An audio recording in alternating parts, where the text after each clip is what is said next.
long as the crunch factor is minimal. Boom, we are live with Crunch Factor. The crunch factor is maximal.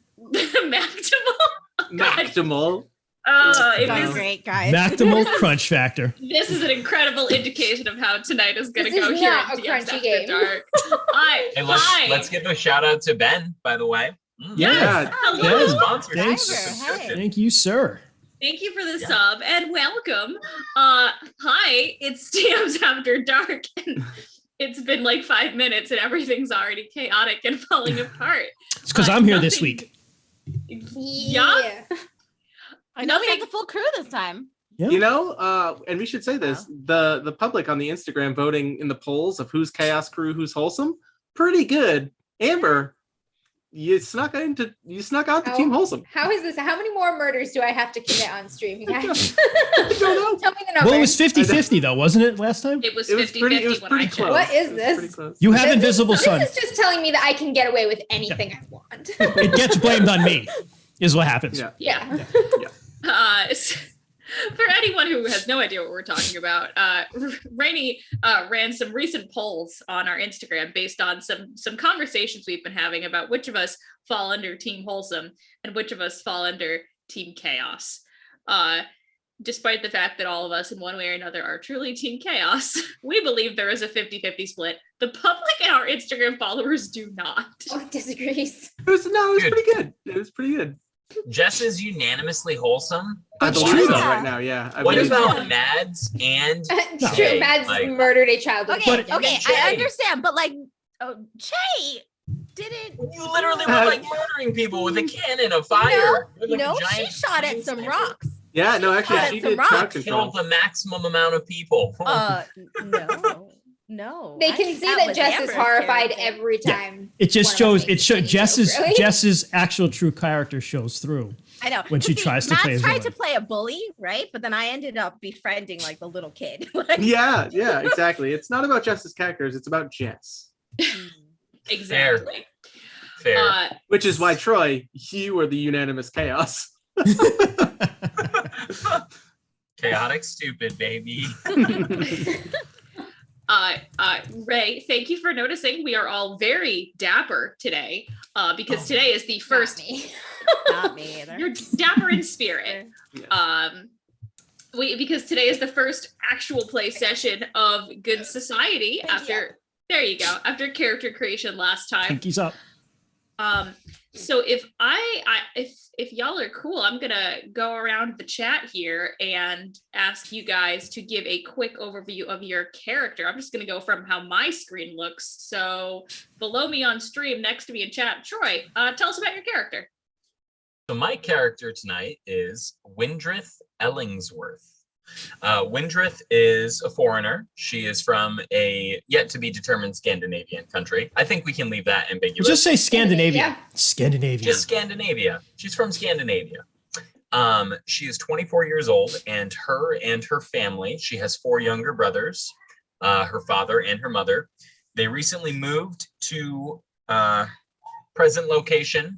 Whatever And, this England. is. Cornwall. Yeah. Generic England countryside. Yes. Yes, and they are trying to acclimate to good society.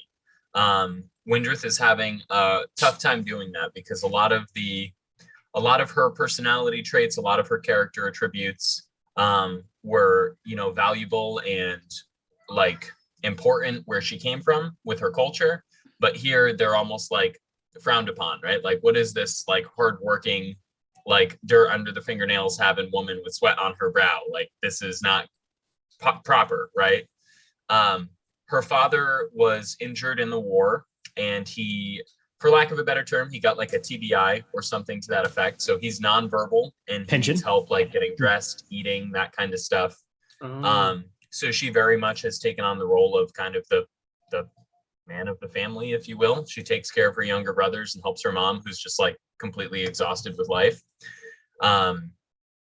And she was in the military as well. She was a kennel master, stable master. She was a stable master, so she took care of all of the horses, the military horses. She was responsible for, feeding them, keeping them healthy, training them, that kind of stuff. She has, since moving here, fallen in love with Edith Harcourt. Edith is the most beautiful person she's ever laid her eyes on. She reminds her of a world before the war, before everything got shitty, when things were simpler and everything seemed to make sense. Back before that invasion of Scandinavia.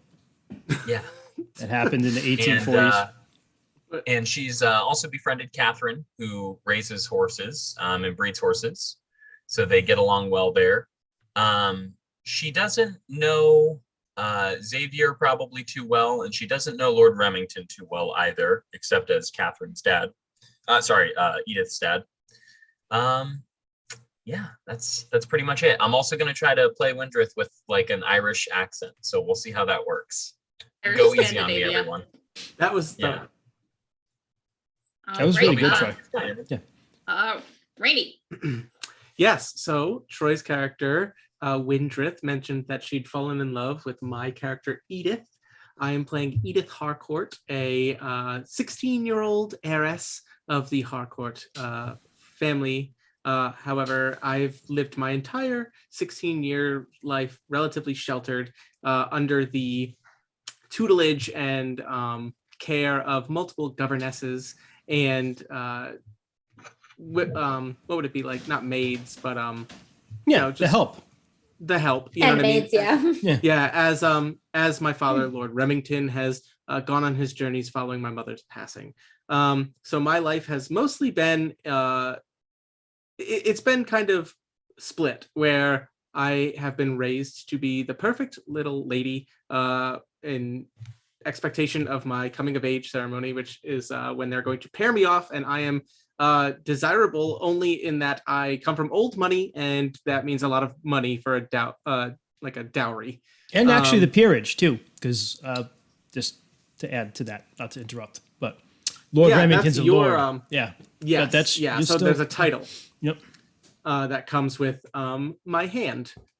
So that is basically all young Edith has known. However, being a 16-year-old girl and being raised by governesses and the handmaids and whatnot of her family's estate, she does try and get out and, mingle and have her fun, which has led to things like her meeting Windrith and dabbling with the kind of woman who gets her hands dirty in mucking stalls, and lots of questions have come up from that relationship. Nice. As well as she's been observing her current governor, Xavier's pensions and interesting relationship with an older widowed woman. Secret. Huh? It's a secret. Yeah, She's but not widowed. She was never married. Oh, that's right. Martha. Spinster. That's right. However, yeah, please, Xavier, you I can't know keep it's secrets not from a me. well-kept secret. The two of us, listen, you know some of my secrets, I know some of yours. That's how this relationship works. Mhm. It's the worst yeah. kept secret in all of good society. Speaking But of no the one worst, knows. speaking of the worst kept secret, Jess, you want to tell us about Xavier? Sure. I am playing Xavier Delquath, a young 23-year-old boy. He is the son of a butler, and who was a butler of a very noble, wealthy family. So Xavier grew up very educated, but not so well off. And he spent a lot of his time kind of being a governor and educating and being a teacher to the noble family's children. And he is here to kind of, under the guise of kind of escorting Edith at these events and all of these fancy times. But he is really here to see his secret lover, soon to be hopefully fiance, and who he will marry, this much older, wealthier, very strong personality woman. Yes, and that is why he is here. Yes. Right. And Amber, tell us about Catherine. I'm playing Katherine Ives. Catherine is new money. her grandfather was poor. He was a stable hand and worked with horses all his life, doing the kind of work that Windrith does now.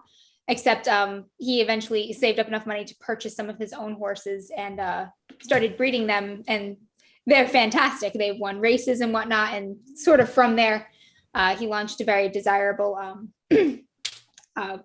like breeding business. And now the Ives horses are kind of famous throughout England. There are Ives horses in the King's stables. It's made them quite a lot of money.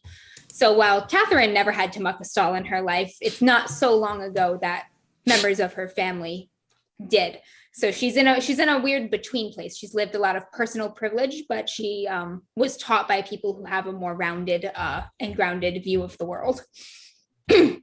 She loves working with the horses as well, doesn't do any of the dirty stuff, but she likes to take them out for rides. She brushes them, she works and trains with them. This is how she met Windrith, and they get along well. She recently, their family's been doing very well with money, but something they haven't acquired yet is access to the peerage. And they managed to pull that off with Catherine's marriage. She was married to a baron less than 6 months ago, and her husband died very shortly after their marriage. Strange. Oh, no. What poor fortunes. Yeah, poor fortunes. So Katherine, the poor thing, recently widowed.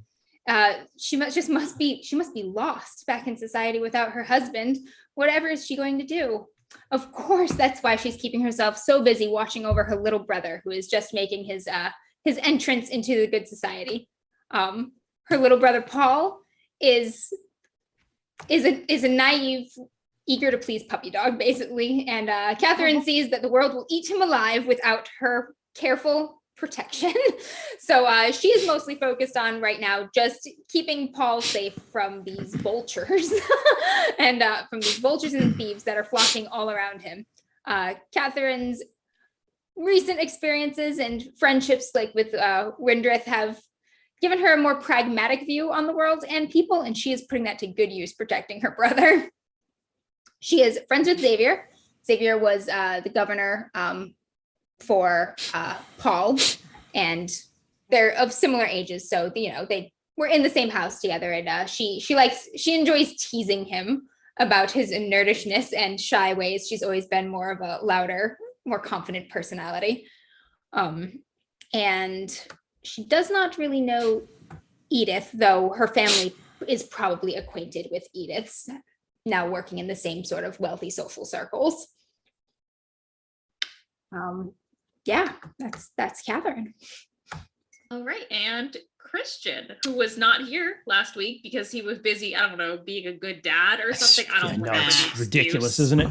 So tell us about your character. So I'm going to play Lord Remington Harcourt, who is been a very typical absentee English father to Edith. Remington grew up in the peerage. He's a lord. He inherited his lordship, and with that, old money. But he was not one who typically cared for the all of this court stuff and gossip. He really wanted to kind of be out doing stuff. He was the sort of Englishman who might go climb Everest or discover something that everybody already knew about, but an Englishman discovered it, so that's what counts, right? So that's what he really wanted to do.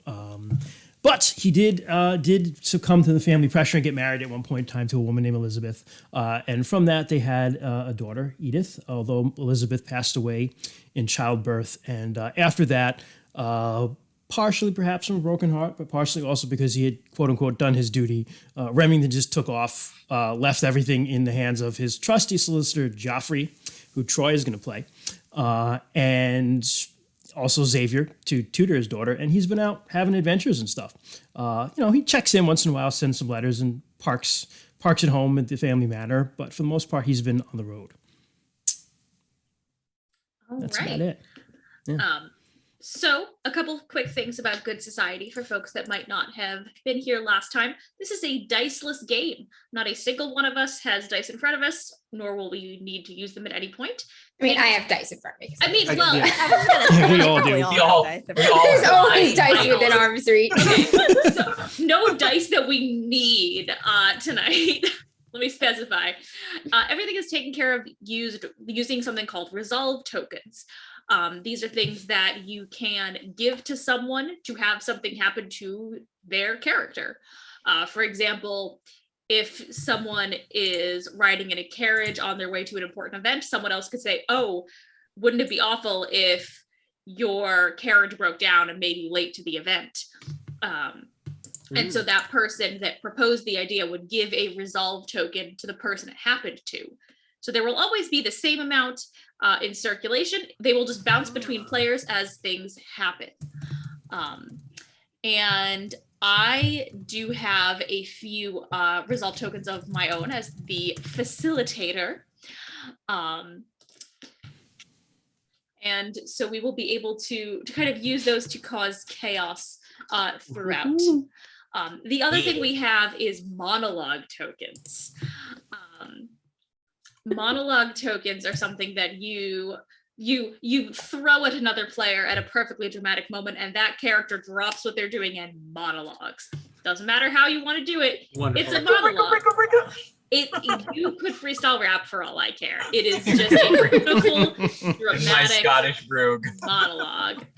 I thought more like the record scratch. So I bet you're wondering how I ended up here. Or just like the Morgan Freeman voice, right? Captain Remington was not, in fact, okay. Yeah, he was not okay. Christian, I hear Remington and all I think is Remington Steel, like every time. I keep thinking of that name too, actually. Yeah. And that's not, I just like, I wanted just like a, what's a total like name some douchey English lord who went off into like the jungle would have. English, right? Yeah, right. I don't know if you've watched Penny Dreadful, but you're basically playing Malcolm Murray. But like, I haven't watched it the yet. Supernatural.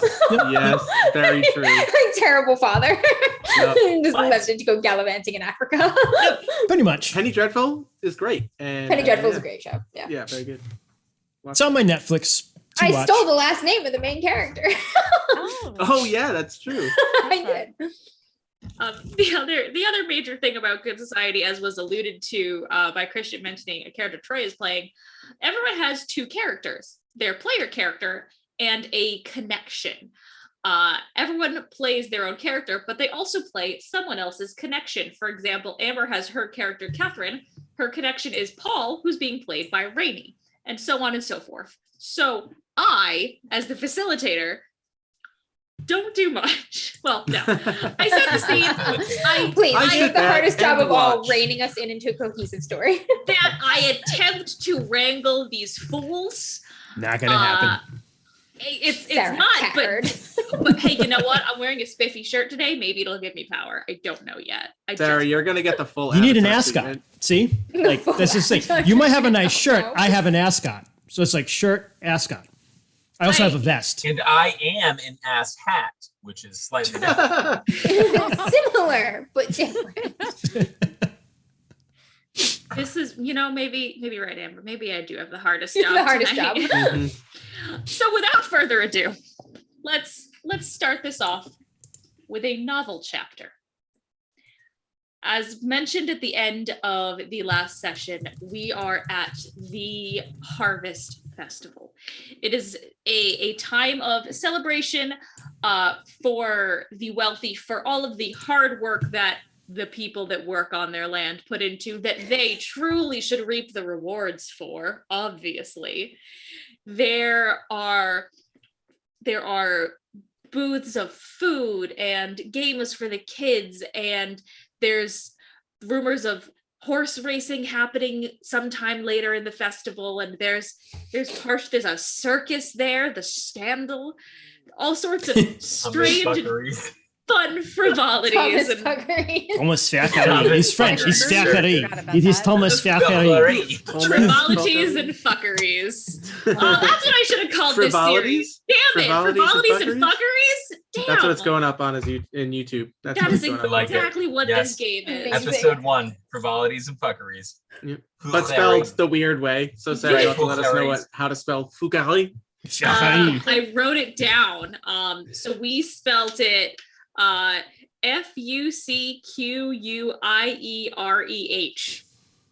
That sounds right. Yeah, Where the H is from, I have no idea. yeah, but I like lost it. that. Okay, It's a French thing. You wouldn't understand. Yeah. Fucquerie. Oh On my a God. sticky note, which means that's how it happened. French people right We now. love the French. We love Listen, my name is René Legault. So, like, listen, we can. I don't roast the even French want all to we talk want. about my name. So let's go. You all I've know learned where to new find things. us. It's fine. So, as we kind of spin down towards the Harvest Festival, who do we see first? I'll let you guys decide this one. I'll say this: not Edith. She's making a grand entrance a little later. I was just gonna say I'm wherever Edith is, so All right. Maybe you're trying to get me ready. You're like, Edith, it's about 6 p.m. Like we are now 10 minutes late. I've been putting the pins in my hair to keep it up, and I'm like, I've been spending 15 minutes painting that little dot on my cheek. Just that little. Edith, Not you quite look right. Wonderful. No, I'm sure it's fine. You look wonderful, but really, it will take some time to get there, and meet everyone. And I'm sure the things have started soon. You're missing out on all the activities. The things. Yes, well, but the more Barnard squirms in waiting and anticipation, the better. I will enjoy it so much more. Bernard is very nice, isn't he? He is a gentleman, if that is what you mean. Well, sure. Isn't that what you want? Well, there are expectations. What I want does not really come into the equation. Xavier, you know this.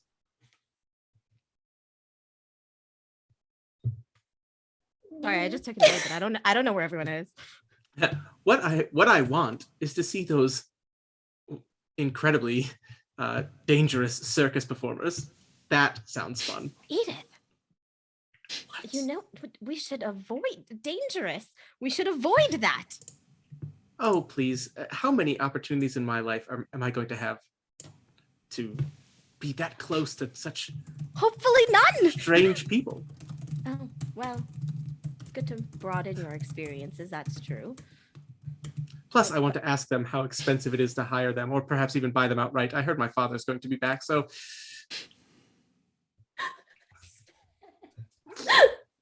Joffrey just like looks concerned in all directions. Joffrey in the corner. He's like looking at his Pouring lecture and looking sweat. at you like, no. It's just that sweat. Just rips off a fucking checkbook page and just He's wiping himself with money. Oh dear God. I will just pretend that I have heard none of this, Edith. Very well. I guess we should go. Oh, yes, wonderful. But I am not arriving at whoever's. Speaking of Edith, Joffrey kind of like heads over to you and he says, your father should be here shortly. He has instructed for me to get him in the carriage. So I will be back shortly and expect to see your father. And please smile and act happy and all that good stuff. After all, it's been some time since he's seen you last. And I him. Very well. I'm off with business as always. And I head that way to go get Remington. All right.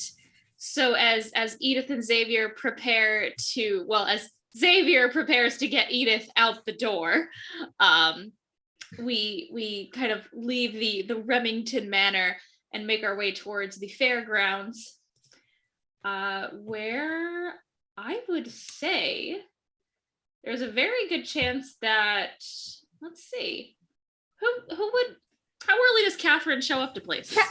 Katherine and Paul are early. Katherine is on her brother's arm, seeing as how she has no husband to cling to right now. But she is leading Paul, make no mistake. She's on his arm, but she is pulling him around. He's on her arm. Yeah, Right. Absolutely. Yeah, basically. And she's making her way toward the kind of like back of the circus in like the kind of backgrounds where they keep the animals. And she's just like, Paul, let's go before the crowds get here. Maybe we can scout some of the talent early.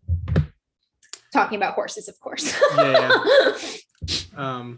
And Paul adores his sister Katherine. She is like a superhero to him. So he looks and says, I've got an eye for the horses. He's like, I don't think they're going to have any real contenders. He says, all draft horses, a lot of them carrying the heavy equipment. Well, you never know. Sometimes it's just one or two qualities you're after. You know what Dad says. Talents can come in odd places. He was quite the experimentalist with the breeding. Horses. What do they call those things again? Horses, yeah. Horses. We leave that hanging there just for a minute. I'm thinking horses. Well, the Lord knows that he's better at matching horses than he is at matching people. We luckily, thanks to you, sister, we have a fresh start in that regard. I suppose we do. I think everybody's looking at you this season, though, Paul. Yeah, and at that he kind of head down, like kicks a rock, and just kind of says, like, I'd like to establish myself more among the men of the society and make a name for myself, if possible, before, You're not missing out on much, to be honest. I've met quite a few of the men last season, and none are particularly impressive. Well, that bodes all the better for me. I can rise in their ranks. A few good social outings, gambling performances, showing my prowess among the horses, and Paul. like he's so hopeful that he's not just going to get swindled, and he's just like, "Let me prove it to you, sister." Just, Paul, remember, we're already very rich. You don't need to prove anything to anyone. I do often forget Fucking that. good society. And some of these gentlemen are neither gentle, and I question whether or not they're men. I believe I can judge character for myself. What I'm saying is, she Yeah, kind of pulls him up short, and she adjusts Yeah. his ascot and says, what I'm saying is that you're the best of them, and you should never forget that. Yeah, and like he notices what he said, like, and he just kind of like bites his tongue. Yes, sister.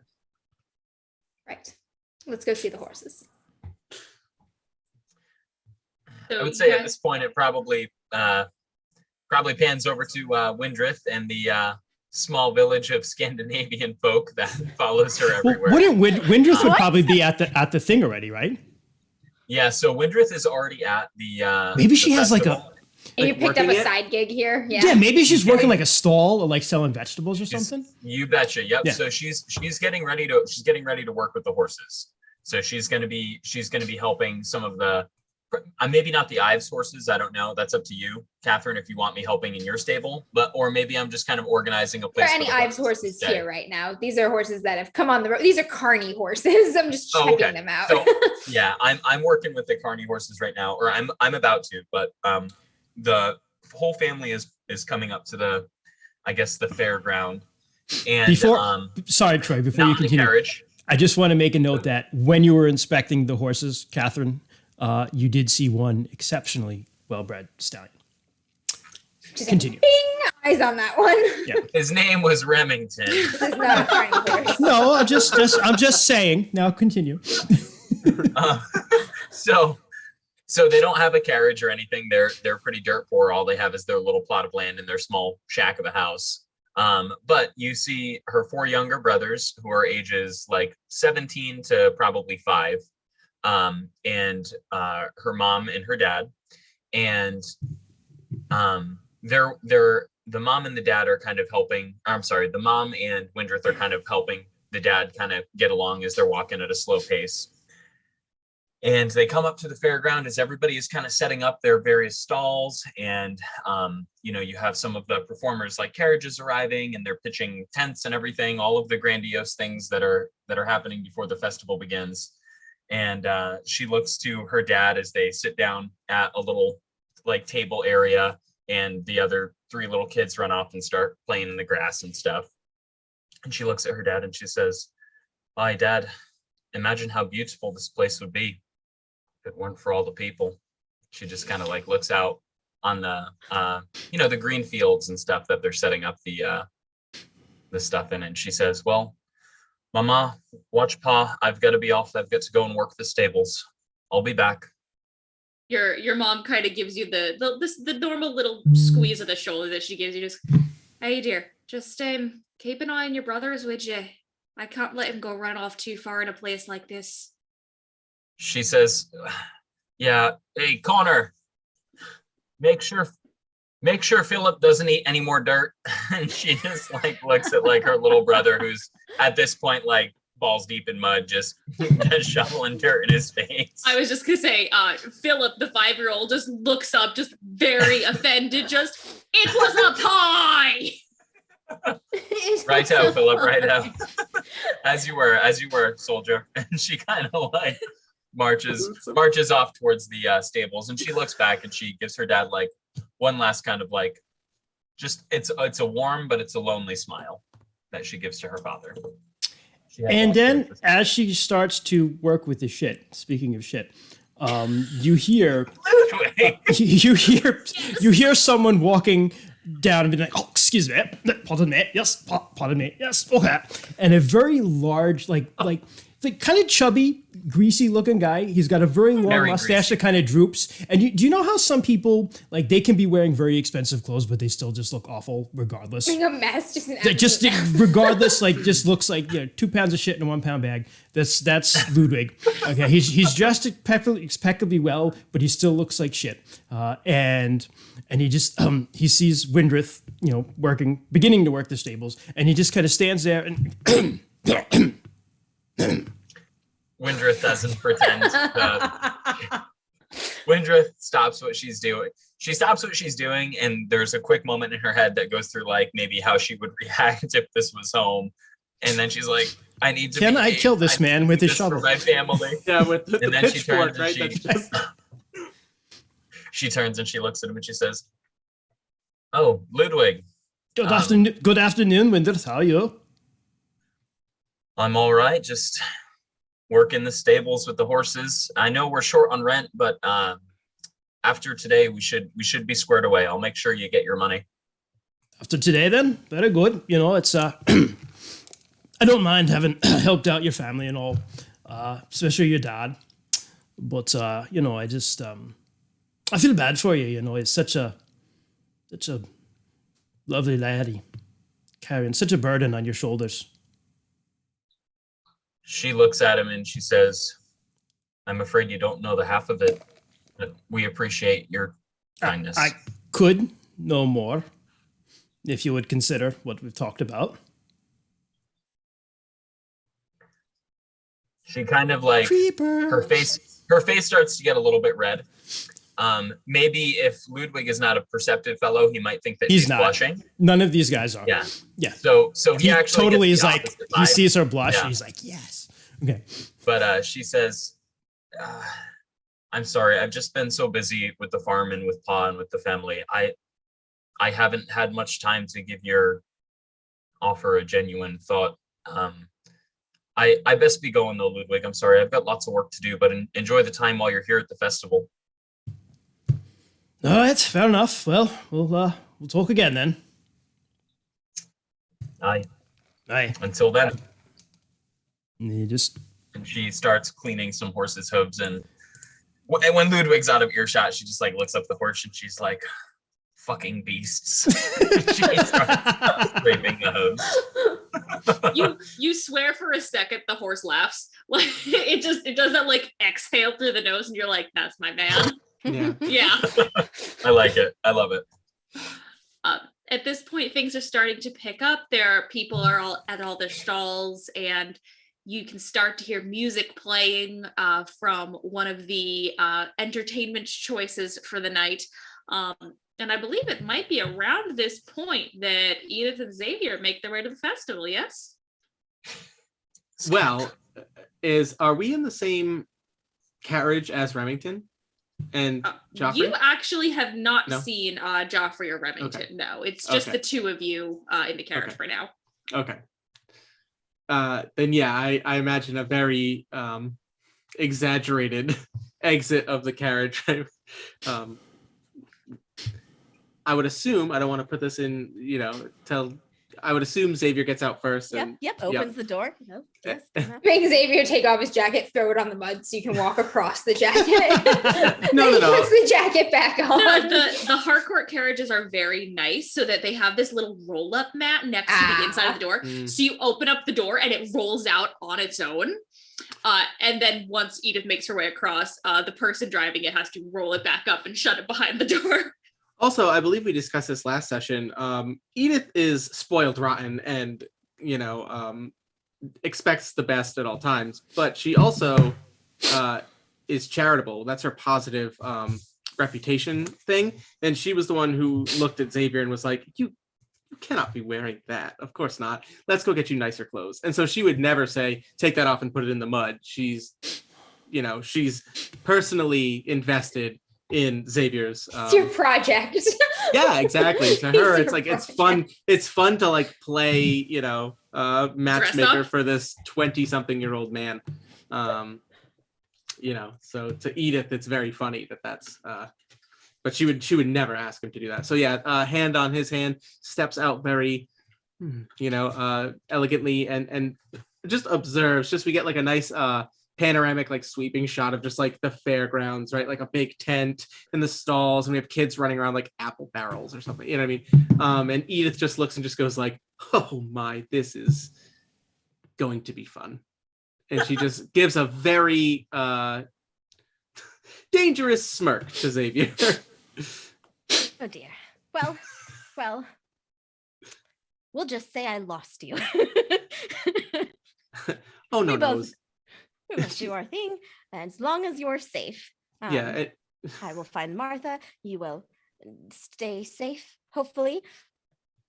Yeah, and Edith looks at Xavier and says, yes, of course, you lose me, Xavier. Let's go find you your friend Martha.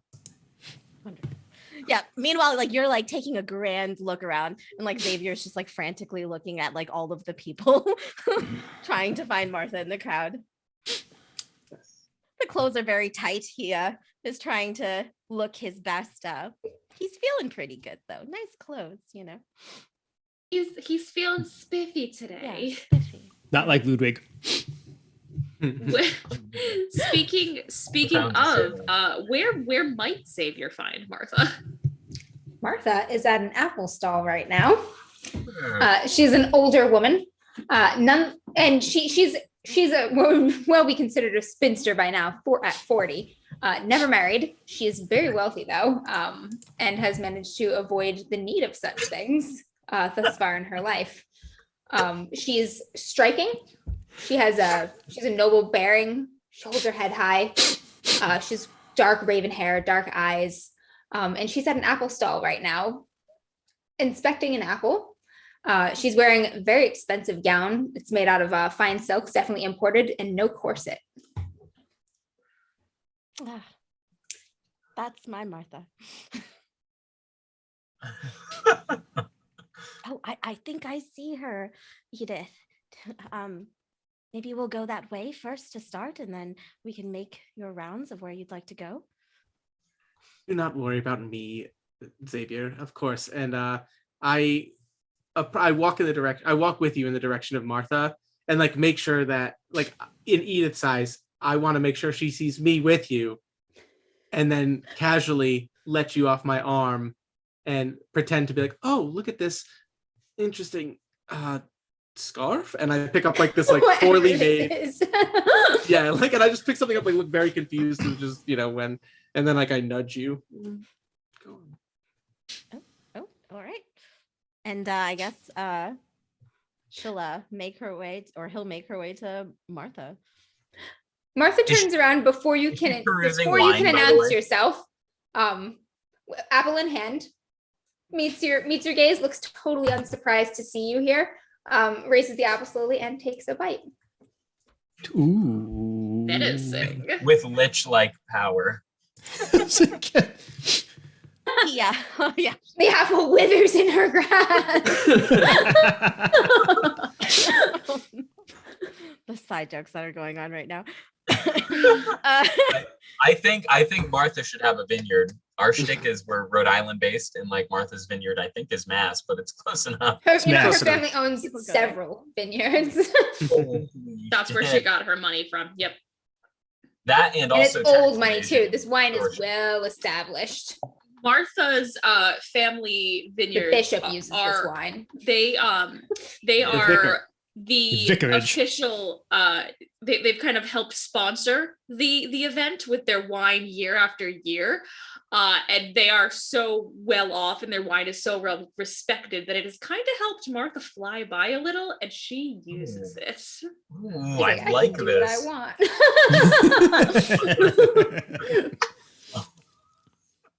want. Yeah, he just kind of comes up. He's a little bit calmer when he's around her, and he's just like, "Oh, Martha, it's funny to." She's standing a little tall because of all the fancy clothes he's got on, hoping she'll notice. And he's just like, "Oh, Martha, what a surprise it is to see you here.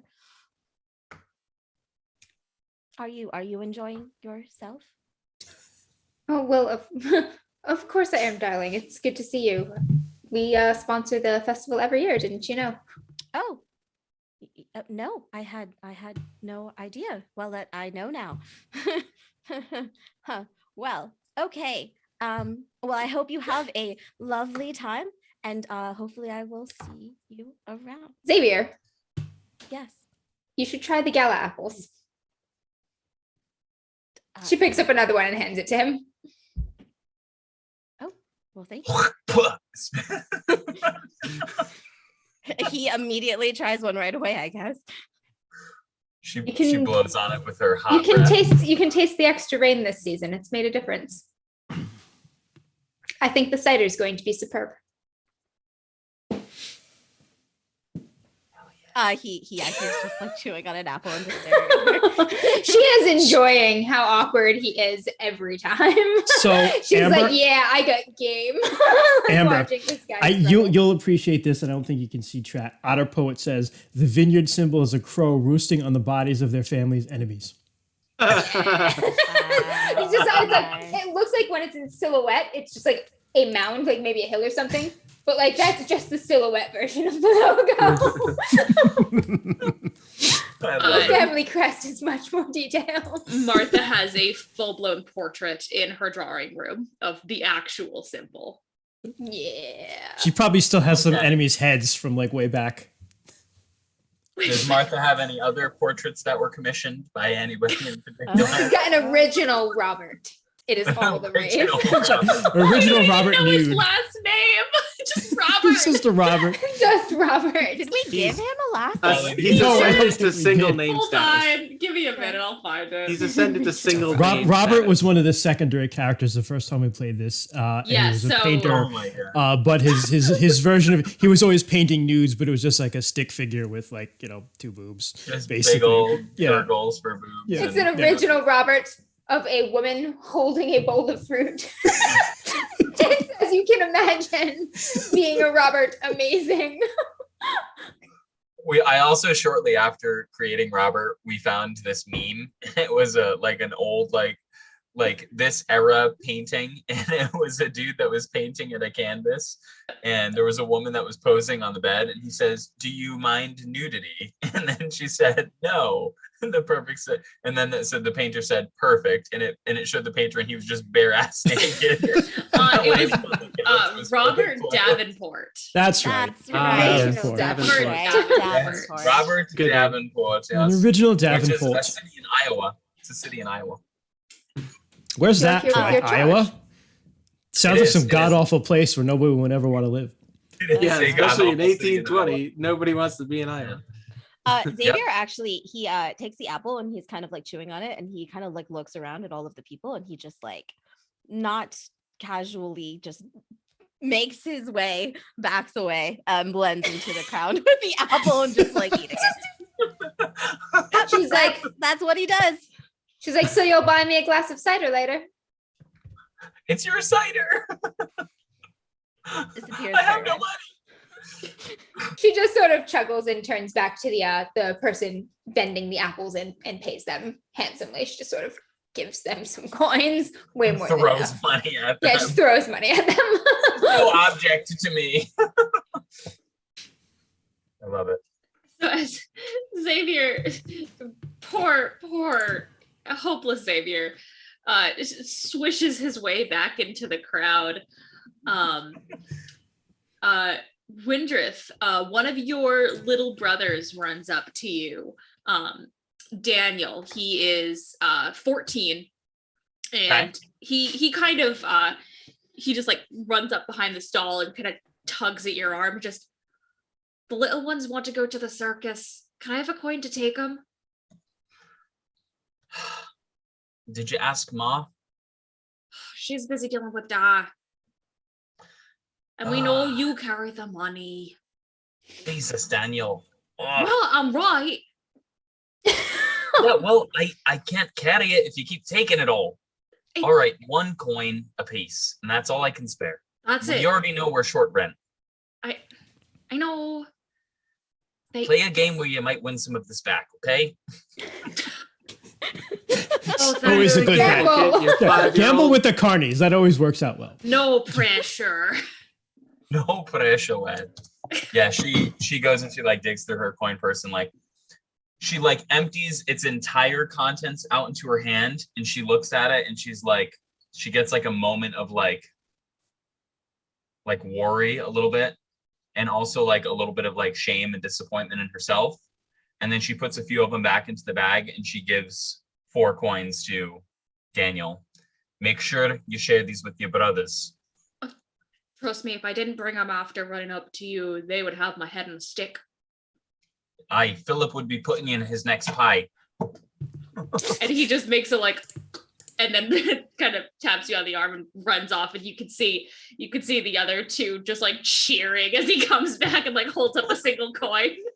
Daniel's definitely the little manipulative bastard. That's what he is. So He's a middle child.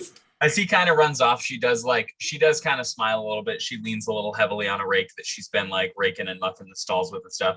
And she just kind of like parts a little bit of the hair out of her face. Her hair is down. It's not in a ponytail. And it's that really, really red curly hair that goes just past her shoulders. And as she does that, she just gets a little bit of like dirt on her forehead. I think that as Xavier dipped to talk to Martha, that would have been Edith's opportunity to go to like the stables, just like wander aimlessly, but looking for Windrith. Just looking at the animals. I'll Yes, say you, indeed. Edith, you recognize Windrith's brothers right away. Mhm. They all have that same fiery red hair she does. Bunch of ginger kids. Bunch of ginger kids running around. No souls. And so you see Oh, no. the 3 of them running away from from a vegetable stand where when With you money. turn, there she is. Daniel's like, we got money. We Yeah. got 4 pence, boys. Oh, Let's go,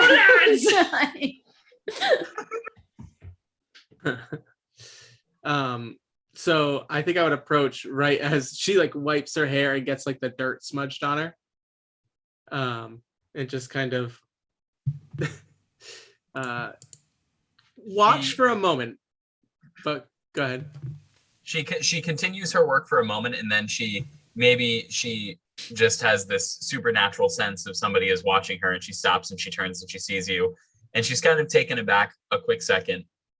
You've noticed in the time that you've known Windrith, which is probably not super long, but she's definitely different than everybody here. But she seems like a very, very hardworking, very strong-willed person. But you always seem to catch her off guard, and she just kind of stops for a minute. And she's like, "Oh, hello, Edith. You do know this is a celebration event, right? You are supposed to be celebrating."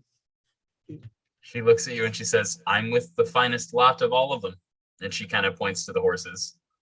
Well, maybe not all of them, but, and she kind of like offers you a smile. And yes, I don't believe you've made your way and called to the Harcourt estate to check out our horses yet. I've been meaning to talk to you about that. I think I would like to do that. I don't know if you have, I'm sure you have stable masters, and but sometimes like a second set of eyes can help out. She kind of swallows hard. Yeah.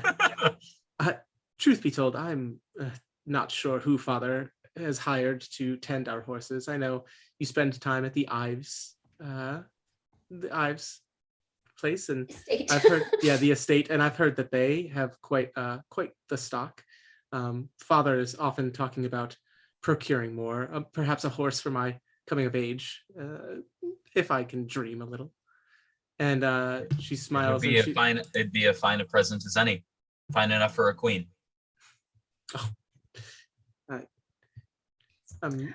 And then that's actually good. Winnie.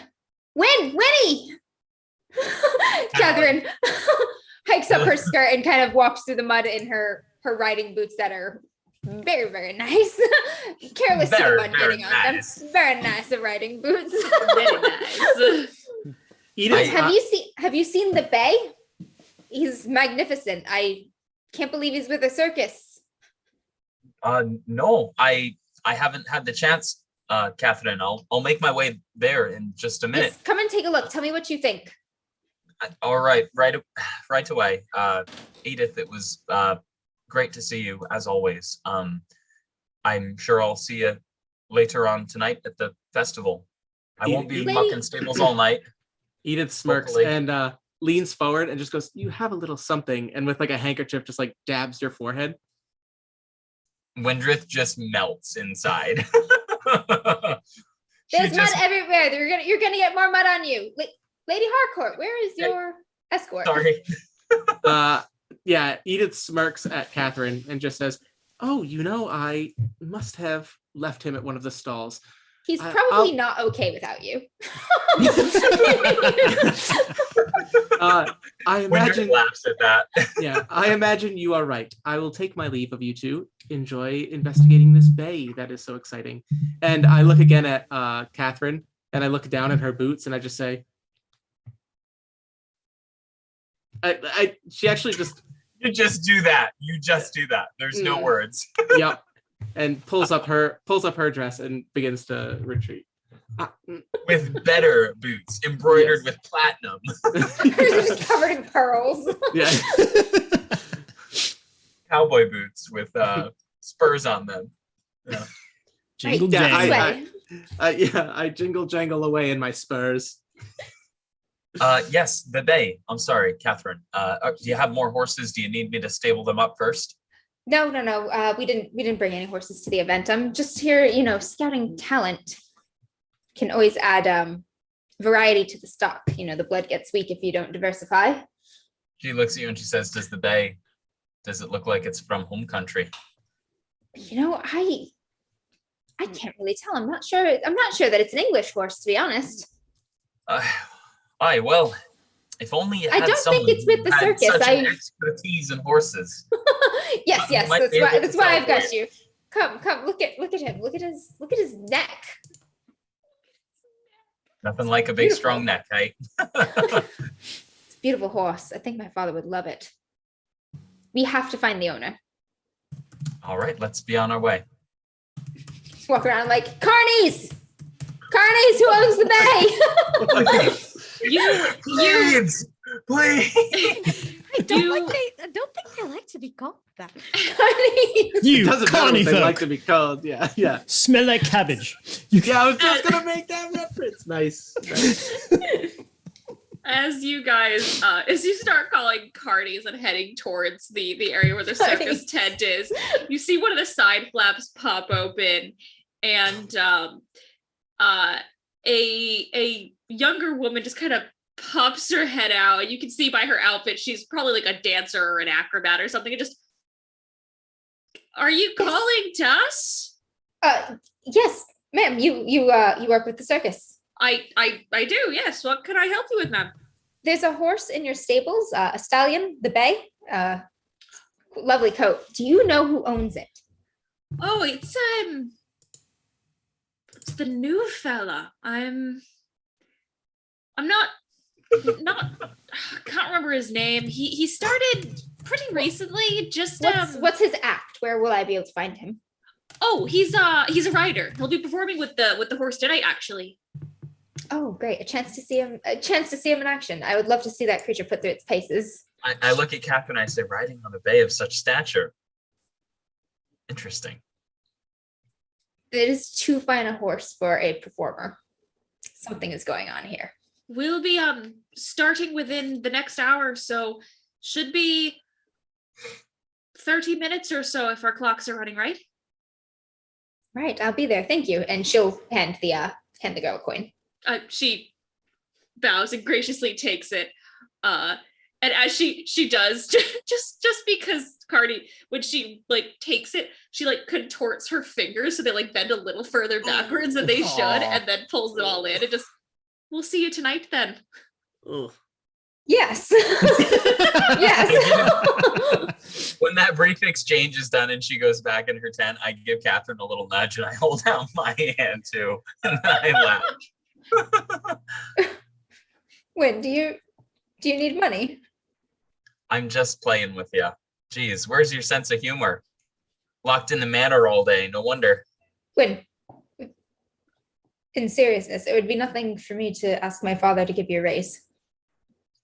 You do great work. My father has been very kind to our family, and I'm in his debt. I don't need more of your money. Thank you. Well, help me acquire the bay, and maybe you'll earn it. It might cost you a ride, and she says it's going to be trained. Well, we'll see tonight. Keep your eyes peeled for the owner. If you see any others circling, look like they might be in the horse market, scare them off. I'll coat my face in blood and scream Bloody Mary to the skies. That will work. Thank you, Win. Where's Paul?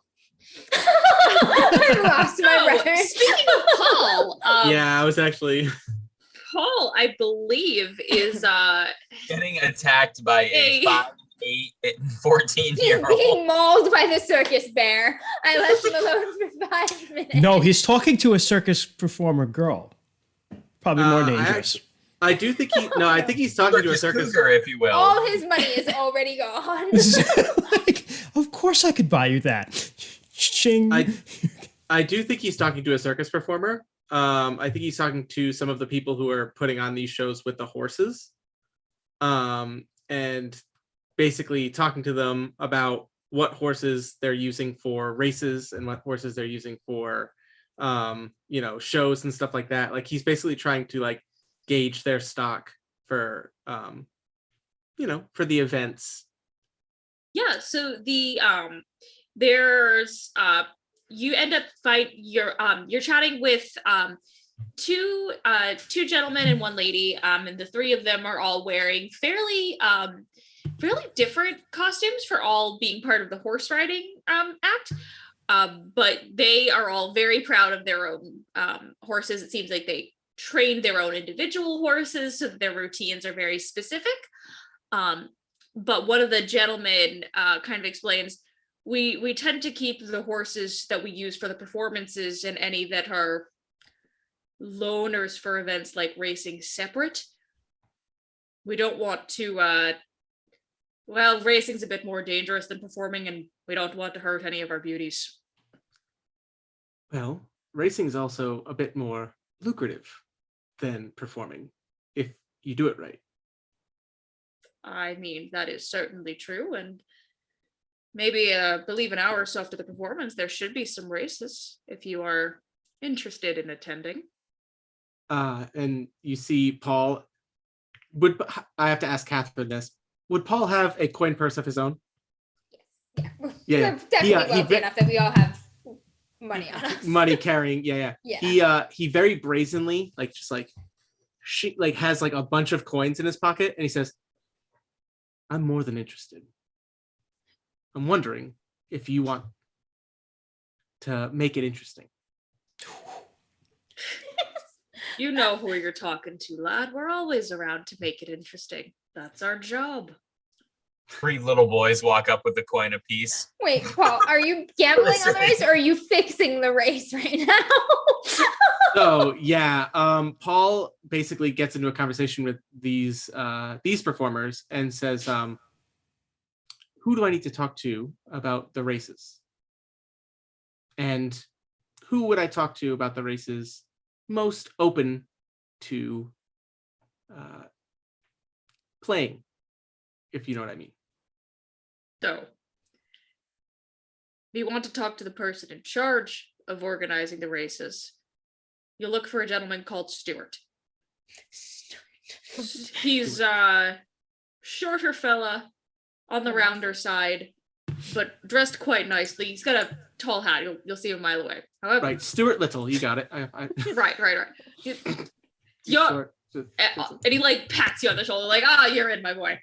However, you want to talk to someone who's more of our spirit, you'll look for Mr. Cornelius. Mr. Cornelius. This is funnier to me and Sarah. He's the oldest love among us. You can't miss him. Long, dark brown, almost orange beard. He's been with our company longer than any others, and this man knows his way around, if you know what I'm saying. I follow. Very well. I will find the orange beard older gentleman. And he actually takes a coin out and just hands it to to the one who told him who to find. And it's just always appreciate. Both of the Ives children just throwing the money out like candy. What I Yeah. did for you and for you. Yeah. Always appreciate an opportunity. The guy kind of takes it between two fingers and just drops it in his pants. You assumed his pocket. You don't know. Hopefully. Another friend. Paul Pulling right down his leg.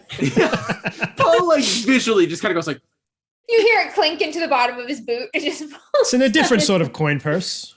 And he just kind of, I'll see you then, lad.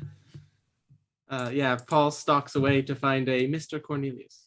And yes, I specifically planned this character there to be I didn't know where he was going to be in the circus, but Yukon Cornelius was going to be in the circus. Nice. Now he's the ringleader. Nice. Not the ringleader, but he's certainly up there. Okay. He's Thomas Fooquerie's right-hand man. Yeah, pretty much. He's the business side of the organization, if you know what I mean. Muscle. Can I recommend a next scene, or how does this? You certainly can. We have not heard from Christian yet. I don't know if he has a plan. Oh, I have a Yes. plan. Okay, I was gonna say. Okay. I was gonna say because we also have to talk about Barney. I was gonna say, Bonnie, I wasn't sure how Christian was going to introduce himself, but Really? Bernard Barney definitely wants to introduce himself to Lord Harcourt. Yeah, why don't you do that so, okay. first, and then Remington can arrive. Bonnie. Oh no, No, I to was you, saying, Remington yeah, Harcourt, I was yeah. saying I have a feeling that one of the people that Remington is going to interact with is going to be, whether he likes it or not, Barney. You know what I mean? Yeah, Who's, Barney who's needs there to be intro. like, where is your daughter? Mm-hmm. Oh my God, is that how it's supposed to I go? feel like I Play should be Barney, a so it good. doesn't matter. I should be a good son-in-law to you, sir. Oh dear. Do we Like a want lot. Barney to be the one to kind of find Edith and escort her towards the Oh, circus that's for the night? perfect. Yeah. Yes. I'm Yep, looking you're for wandering Xavier. alone. Yeah, I went back for Xavier, and unfortunately, Yep. Found Barney. Barney just instead. steps right in. But awful. Christian, why Barney. don't you do what if you have anything to take away? Oh no! You go ahead, Jess. Remington will be along in due course. Christian, I have talk. Oh God. Yes, we have Okay. plans. So we're gonna do- Hey, Christian. Can Remington and Joffrey have a tiny little dialogue before the grand entrance? Just I like would while he's prefer not to, honestly. okay. That Yeah, Oh, we wow. can This we can is definitely do really that big. shortly after. But Oh. okay. yes. That's fine. That's fine. Okay. Yeah. All right. Brandon. So I guess Edith, while you're leaving the stalls, Barney is just like, Edith Harcourt, there you are. I heard you had arrived. Where have you been hiding yourself? a deep breath. A deep breath from Edith, and she says, I don't hide, Barnard. You know this. Oh no, of course you don't. But I do frequent places I don't think you will find me. Nice. Dear Edith, I would search for you anywhere. You do know I have an interest in you. I think I've made that very clear. Abundantly, Barnard. Mhm. And yeah, she looks and says, you know, I may have to test that willingness to follow me anywhere. Just to know. Just to know. Yes, those are very bold words for you. I'm sorry. I'm wrapped up in the spirit of the event. It's just so raucous and Yes, I saw you were coming from the stalls. You know, there are quite a, I'm not sure if you know this, but there are quite a few family-owned horses in the area. So I'm looking to acquire one myself, Oh you know, my kind of God. get into the business. Bitches are all after my horse. I've got money to throw around, so why not, you know? I've got an eye for horses, you know. I've got a good one. oh, do you? Windrith and Catherine are like, this bitch. Perhaps I will take you around with me, and perhaps I will choose a horse of your liking. Let's convince him to buy like a 14-year-old lame horse. No, this one, it's good. It doesn't have teeth on the bottom. That's a good thing. Edith, did I hear it right that your father would be joining us today? Yes, my father has returned from one of his Ah. trips. It is an exciting event for sure. I've not seen him in some months. And she says, Barnard, I would love to watch you examine a horse, and maybe you can educate me in the ways of. Oh, Edith, of course. I know you know very little about these things, so of course I would love to. I would love to show you. Yes. Yep. These are legs. Now there are many different types of Four horses. of them. There are more than just colors. There are breeds and half breeds, and you must look at This is a red horse. He says, pointing to the marvelous bay. Come, Edith. I will escort you. And he offers her his arm. Yeah, and Edith takes it, and honestly, it basically just asked him to do this so she could just course. enjoy listening to Yep, him yep. just spew This horse nonsense. is a male. You can tell by its balls. Yeah. Wrote a poem about these stallions. No, like, Red horse, blue horse. Barnard like goes underneath and like he's like, this is a male. no, Barnard. He'll escort you, and he'll the last thing he'll leave is just kind of I do hope you'll introduce me to your father. We have much to discuss. And he'll I'm sure. Yes. Sure, yes, of Yeah. course you do. Yes. All right. So as no. everyone kind of coalesces around the area, the dancer that Catherine had talked to comes out and starts announcing that the esteemed and renounced Thomas Fucquerie's traveling circus and bazaar is about to begin. Please come. Only 1 pence apiece for entry. She kind of holds out this little bag, and as she does, she like bends one leg like up behind her, so she's like standing perfectly on 1 foot while holding out the bag. It's just a 5-year-old completely covered head to toe in mud who's like, yeah!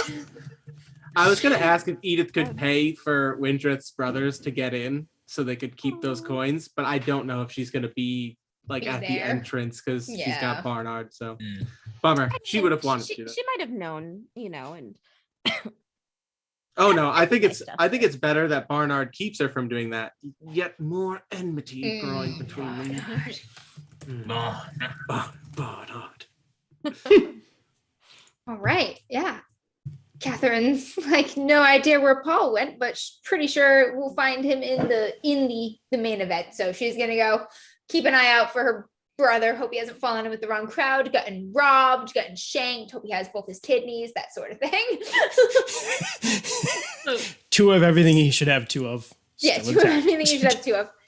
And I would Martha say- will also head there. She's now wearing like a beautiful like homespun shawl. It's like way below her class and station, but it is beautiful nonetheless. It's made out of like wool, and it's in these really like rustic and earthy colors, and it looks great on this. It's interesting clashing against the like imported silk gown that she's wearing, no corset.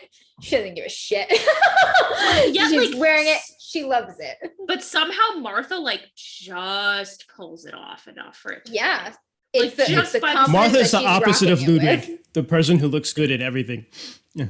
She Is has Martha- the confidence. Is Martha the new Baroness Claire de Malt? Martha is Polly Gray. Mm. Is who I pictured to inspire Martha. Nice. So slowly but surely, everyone makes their way in, and the inside of the tent is actually beautiful.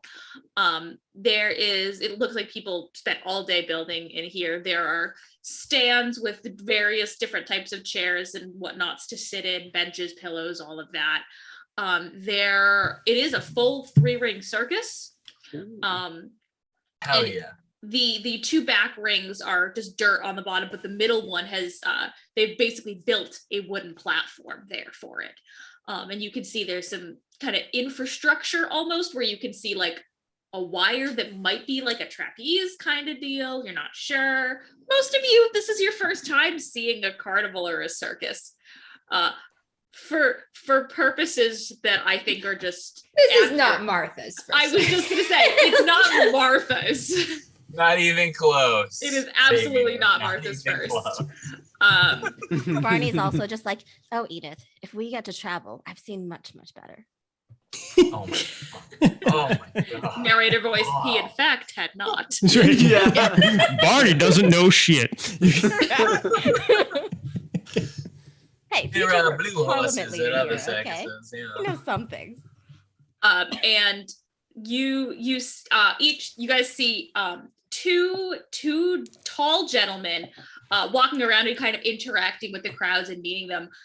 One of them, this tall, skinny man in this long, beautiful red coat, is kind of, walking, long, tall boots, beautiful coat, walking around. You guys can easily tell this is the man in charge. This is the ringmaster. He's got the hat. No. He's got the hat. He's got the coat. This is the Thomas Fucquerie himself. This is the Ah. Thomas Fucquerie. The Thomas. I am And Thomas of Foolery, and this is my cousin Thomas Fucquerie. Fuckery to foolery. And the other gentleman walking around is a little quieter, but is more like, you can see him doing other smaller tasks. Like he's like helping the old ladies to their seats and like giving little snacks to Martha. children. Yeah, like Martha. Based Martha on will take a young man's hand and be led to her seat. based on the description Paul was given, this is Mr. Cornelius, the older gentleman with the long beard that's just kind of being a good egg and helping people out. So, and yeah, I think we see Paul like waiting to try and like walk up to him, but he just keeps like helping Getting these. cut off by everyone. Yeah, All these old ladies and kids and shit. yeah. Fucking Paul. Oh.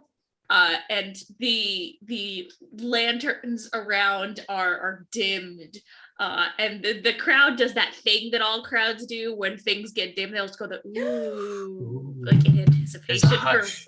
whatever is about to happen. Yeah. As Thomas Fucquerie takes front stage, I don't know what your plan was, Christian, but fucking go for it. Sure, So okay. Thomas Fucquerie walks into the middle of the stage. Oh, Just we as the already lights lost are all our dimmed. Canadians. We're gonna lose all our French people too. Yeah, we're Which is gonna a make bad fun of idea the on my French. part. And then he goes, "Ladies and gentlemen, Oh no. the lights go down, the curtains closed. The time has come. We will show you things that in your life you have never dreamed you know. So now I, Thomas Fucquerie, say, welcome to my show." And with that, he bows. And And the crowd is a little. the act begins, and it begins. Normally, you have it's a 3-ring circus, so you have some clowns and a mime, Juggling. and jugglers, and all that sort of stuff. And then There's then Air actually- breather. Someone there. I was just gonna say there is actually someone that juggles fire. They've got these little, these 3 wooden stakes with fire at the ends and all of that goodness. One of those bicycles that has one big wheel, one small wheel, just like somebody like on it, like Free unicycle. Yeah. hand standing on it. There are the trapeze is indeed used, and the dancer that you guys had seen taking the tickets does like surprising acrobatics on this thin wire. and has a couple moments where like it looks like she's gonna fall, but clearly she's yeah, it's like one of those just to scare the faint English hearts. No. And at one point, a kid who can't be any older than oh god, which one's the middle brother? Scrolling. Is it Oscar? Scroll for a while. Troy, which one's the middle brother? Oh no, Connor? Daniel. Middle brother. So there's Daniel. 4 brothers. So it's either Daniel or Owen. Daniel. So a kid that can't be any older than Daniel comes out. He's got got 3 poodles trained to like follow and like move to certain beats. And then as the poodles kind of leave, the back curtains open up wider.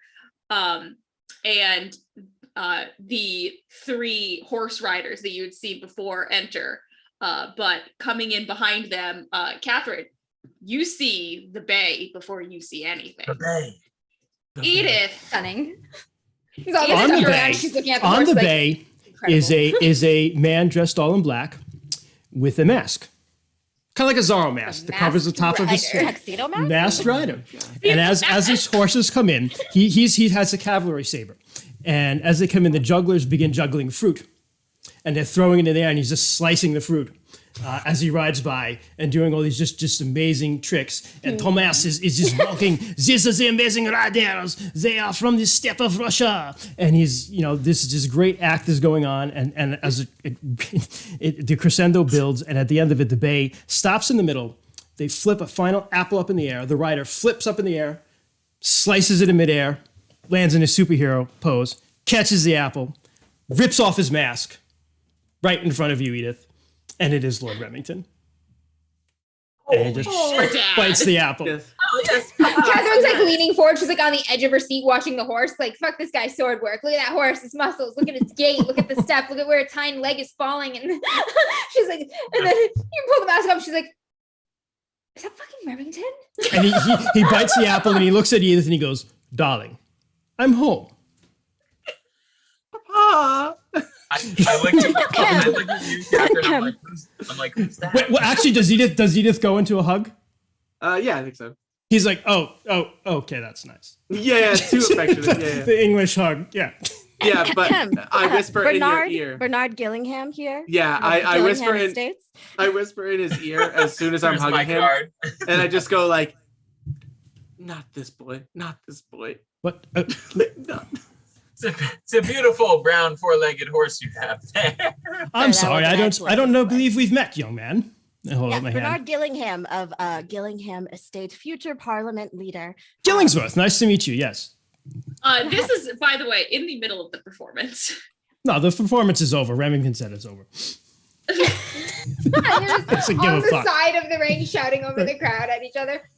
Martha is sitting next to Xavier, and she's like smiling and having a good time, like watching all the acrobatics, oohing and awing, really into the performance. Then when Remington pulls off his mask, she drops her cup. Oh. When Remington pulls off his mask, Joffrey's like, grab the tip bag from your waist, hold it out. God damn. Pass the hat. We need money. And as Remington kind of departs and starts chatting with this kid, the other performers kind of gather, take the bay, and all of the performers come back for one final beautiful bow as the Fucquerie's traveling circus. Thomas in the Fucquerie. world Ladies and comes to a gentlemen, close. God. thank you for this enchanted evening. Please do not forget Thomas Fucquerie and his circus. Xavier's like, wow. Focused on the show. as like Remington, Martha's yeah. like, As Remington and Edith leave, Remington does catch Catherine's eye and holds eye contact as he You mean walks out. Martha's? Yeah, Martha. I'm Martha's? sorry. Martha's Yeah, eye. Martha's. I'm sorry. Ooh, she meets his gaze unflinchingly. My dear, is everything all right? Returns her cup to her. Thank you. Yes, everything is. Wipes it down with his new polished coat. She puts her hand over his as he's passing her the cup, and she's like, "Everything is fine." She offers him a smile. What did you think of the performance? It's amazing. It's like unlike anything I've ever seen before. You don't get out very often, do you, dear? I don't get out at all. Not even Have a you little. ever read about a performance? I've read about many performances, but it's very different seeing it. It's an Who got it experience. closest? Wow. You're like, insert Like, author insert here. author name here. I believe it was Austen who best put it into words. Austen. Oh my God. Shakespeare. Oh, that- Shakespeare. So leave it vague and off. The bod. Best put it into words. I think we should meet the performers after the show. I follow your lead. What? Oh. Yes. Yeah, that's definitely the relationship. Many of the performers are milling about both inside and out of the tent. So any that y'all wanted to find, you absolutely can. This is a good And point time for Joffrey, by the way, if you want to. Okay, perfect. Yeah. So, Joffrey he comes along and as you are talking with Edith, and he's like a little torn because he really does care tremendously about Edith, especially because he's kind of raised her. I mean, the estate, but in that also her. He's like the Alfred here.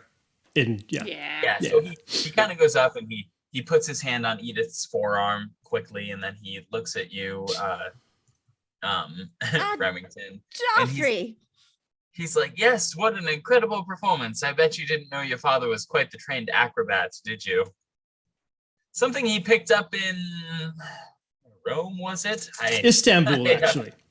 Istanbul. I'd have Yes. to check the books. But that wasn't where I anyhow. was there. I came from Canada, actually. That's where I got the horse. Oh, right. Yes. Yeah. Yeah. Wonderful from country, Canada friendly people. To Istanbul. Yes, the very friendly people. Yes. The rate of exchange was god awful there. Yes. So, speaking of, Oh, and he Gillingham, we're going to have to talk some business here with my solicitor, if you don't mind excusing us. Oh, yes. If Very you'd well. like to join Remington, me. I wanted to give this to you. This is a special procurement I found from one of your former destinations that you visited that you told me so much about. This is what they call Lefroy. It is a brand new single malt scotch. They make it with barley and wheat and corn. It's quite delicious, if I say so myself. I think you'll like it. You And do he know hands my you taste, a bottle Joffrey. of Lefroy in its infancy. And Lefroy, if you'd like to sponsor DMs After Dark, Yeah. I'm not a big fan I of mean, peaty scotch, but it's good. It could be mutual. I do often drink while we stream, so. Yeah. Oh, there was a real life reference there. Oh, Yeah, Yeah. Lefroy, That was the picture he sent us. Yeah. Right? Wasn't it? Lefroy The is one with the hand? scotches. Yeah. The scotch with the human hand, severed human That- hand inside. No, that was Cavassier. That was Hennessy. That was Oh. original. Okay. No. Lefroy is like a popular single malt scotch. Very Yeah. peaty. Yeah, very- it's Yeah, really it's spelled good. with like a PH and a G Yeah, and if stuff. you like Like, peaty scotch, it's really good. But I miss a lot it when I don't check our Facebook chat. It's all good. You do? Oh, I mean, I didn't miss this. I mean, I missed this too. Don't worry. It was sir. established in 1815, I think. So it's right in its infancy. So like, boom, just created. But to this day, it's one of the oldest. Is that scotches why you asked me the year? Yeah, Yeah. yeah, absolutely. So I hand you a wow, bottle- this is the thing you choose to be historically accurate about. I've already Booze. almost been Oh. like, technically, on like 3 things, and then I was like, no, Oh, I'm not. really? I'm not Wow. gonna I do mean, it. Oh, they fight me. have these, right? Well, like trapeze wasn't a thing. But yes, so I I'm think sorry, it's- Oh my god. Wow. Remington. You is would know wonderful. that, you freaking nerd. Okay. and something else that Jess said, I was like, Oh, what did I say? I don't remember. It's fine though. Okay. Remington, it's great to see you again. Yeah. The estate is in order. I would expect nothing less from you, Joffrey. The Yes. estate is sinking. We are broke. Put your head out, man. Yes, the bag, You the must stop This. save the apples. He he looks at Barnard Gillingham. He says Barnyard. You can call me Ryan. Barnyard. Joffrey, it's good to see you again. Yes. We have met once or twice before, I believe. Yes. Yes. I do remember now. Yes. Sorry, I meet a lot of people. Anyhow, yes, perhaps we can have you over later maybe this evening or sometime later this week, depending on how the circus goes, for some dinner. We can discuss some other matters. Yes, that would be amazing. That sounds astounding. It would be wonderful. It would be absolutely wonderful. We can crack into that Lefroy, right? I'm sure All of Edith us. would enjoy that Edith. very much as well. I would very much enjoy it. Yes, she is. I think they're getting pushed aside by the boys talking about boy things. Paul, token? Can I spend a token and insert Resolve Paul token? into this? A resolve token? Holy I feel like shit, Paul has been Yes. looking for some chaps to get into their group with, and this Barney is an up and comer, and they're talking about Christ. Lefroy, and you've heard that word before. Yes. So this is how resolve tokens work. So, Okay. Paul, are you cool? Cool. Well, while you guys settle that, I'm gonna settle a bot.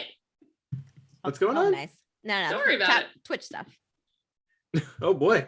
All right, enter Paul. Someone Enter sending Paul. some- Boom. Enter Paul. Paul, you yeah. heard Mark a resolve token. I will take one off of Oh, Yeah, who would it go to? Who are you trying to go to your main character. Is that So, Yeah. so actually, it would or the go minor to characters Paul. have resolve. Oh, it goes to minor. Paul. So yes. So now that I am done with this, to Oh, clarify, he does have some. both major and minor characters have resolve tokens, and so Edith would not get one because Edith's pushed aside. Paul would get one. All right. Hell yeah. I wrote down Paul 1. Yeah. Paul starts with 2. Oh, Yeah, everyone- Paul's up, three now. Paul's up to Paul's got 3. 3. All major and minor characters have 2. Yeah, And you okay. can spend from any pool, right? Because it's not like my character made this happen. So if I run out of Catherine's, I can spend Martha's sort of thing. Is that how does that happen? I think Oh, you have to yeah. spend it for Character. something. I don't know. It has I to don't be- remember that. It has to be something that Yeah, because like it's kind of a meta thing when you If it's- want to introduce a yeah. plot point like this. Like neither it's- Catherine nor Martha have anything to do with this, but I, Amber, want Yes. this to happen. Well, no, but it's Catherine's connection, so that's how you can inject it, right? Like, is so But I could do it to someone I have no connection with. I could be Yes. like, okay. So yeah, in that case, I could say it would go to Just from either pick. one. Okay. So yeah, this is where Paul like very awkwardly kind of just like sticks his head in, and he's just like Lefroy, yes, he's I've actually made connections in the Highlands where they're making this new type of alcohol. I've actually been an early investor in some, and like Paul is 17, like Bernard is like, hello. but he's just like it's I've been approached as a potential investor for these endeavors, and I believe that it could be the next very popular after dinner drink. Oh, Joffrey looks at you and he says, "Oh, do you know the Johnston brothers?" ruined it. Not personally, no. I've worked with a few of their distributors. We tend horses often, and the back and forth between them and the brothers who are distilling. He's just throwing alcohol buzzwords out. Yeah, and like nice but when they the get into hops. business young. isn't it? Barrels. Hops, hops, yes. what he does try and say though is like he would absolutely he would put his money down for distribution. You know what I mean? Like he's kind of saying like I can put money and get barrels of Lefroy into the good society. I can have it as an option at dinner tables or smoking in smoking rooms. He looks at you, Joffrey looks at you, as a man who spends his entire life completely composed and consumed in his work. Very rarely does he get to let loose, and perhaps it's the circus atmosphere that's got him crazy about himself, or the fact that there are just many people here that he's never met before. But he looks at Remington and he says, "Remington, do we crack open this right now?" I'm always game for a good time, Joffrey. He hands we you, should. He hands you the bottle in ceremonious fashion, as has been rehearsed many times before. Oh, The Paul's cork having a drink out from towards Remington. the cork to the face. Remington. Tongue. Boom. Cook, cook, cook, cook. As passes it back to They just Joffrey. pass this bottle of Lefroy around, taking swigs out of it. Jesus, these Hard animals. fucking peaty scotch just swinging from the And then bottle. Remington puts his arm around Paul. And he says, so, if I remember correctly, you're the Ives boy, right? That's correct, sir. Yes. Yes, Catherine I've is my heard. older sister. Yes, Catherine, of course. I remember her. It's been a couple years, obviously. I was in Istanbul, then I was to China, then to Canada. But I Yes, remember. love the country. I remember she married that old baron. What was his name? Joffrey's checking the books as he's What listening. was it? What was his name? Wensley. So the Baron Wensley. Wensley. Oh, God. Sir Harcourt. Yes, What a match. Lord Harcourt. She was, What a mess. he takes it, Lovely he just, before the bottle gets to Barney, he just takes it back and takes another drink. And then hands it back to Jeffrey. And then says, yes, it's, well, I'm sure she's a merry widow. Yeah, and actually, like Paul reaches for it as you're passing it back and forth to Joffrey. He's like, yes, of course. She yes, a completely unfortunate accident. Left Right, her- of course, yes. My sister, she was in mourning for I don't. Poor even know thing, how I long. could only imagine, yes, of Still, course. she's wearing Still her wearing morning black. blacks. Yeah, she's still wearing her morning blacks. She is yet to fully recover from the grief. I could only imagine. I know that, well. They pass you the bottle with a single shot left. Like, yeah, boy, don't drink it all. They take it back. It's just dirt at the bottom. It's just peat. It's just peat with a little bit of booze in it. Pure Pete. What has while all of this Visibly- chaos while all of this chaos has been going on, what has Barney been attempting to do? Because he tried to weasel himself in there first. Barney just keeps trying to just throw little comments in, just make himself seem very important and kind of say kind of like quiet, sly things to Edith. Oh, it's much too Where hard for is you, Edith? darling. Just like forgot my daughter. No. Started This pounding booze. was perfect for Edith to bounce. She got out of here. She's gone. She got out of Actually, here that's 5 ridiculous. minutes ago. She is gone. At that moment, So at some Barney's still like moment- talking to her and not realizing that she's not here. Yes. Yes, yes, the Pete. Yes, Pete. I know Pete. He's actually, yes. he's Yes, funny. yes. Oh, China. At one lovely moment, country. Remington's I like, went oh, there last wait, summer. Edith. Oh no. Oh, I'm sure she'll be fine. So anyway, he just continues and when- with that guy. And when that this- happens, I'm sure Barney is like, oh no, but at the same time, the conversation of gents continues on. And I will say that this might be a good time to wrap up our first novel chapter. And what I will say, as it is getting late into the night for our characters, the festival they know will be continuing on over the next couple nights. And most of you, especially both of the Ives, would have been keenly aware that tomorrow night is when the horse races are happening. Oh, Yeah. yeah. yeah. I'm entering that bitch. Paul's got plans too. Let us move to from the end of our novel Oh, chapter. We now go This into part. the next phase, which is reputation. Okay. Question, Sarah. not Before we go into that next phase, I have a question, and you Sure. can veto it if you'd like as the moderator. But towards the end of the night, as everything is going splendidly well and it's beautiful and everyone's observing this incredible performance, and the horse races are tomorrow, which Windrith is very aware of, I would like for maybe Windrith's father has like a seizure episode and they have to leave the festival and she has to go back home with her dad. And now she's torn between taking care of her family and being at the horse races. Because Yeah. she needs the money and she also loves the horses. That's like her passion. But she also obviously is the cornerstone for her family, right? So would that be okay? I mean, if it puts a wrench in the plans, I can obviously go back to the No, circus tomorrow, but maybe I have to leave early.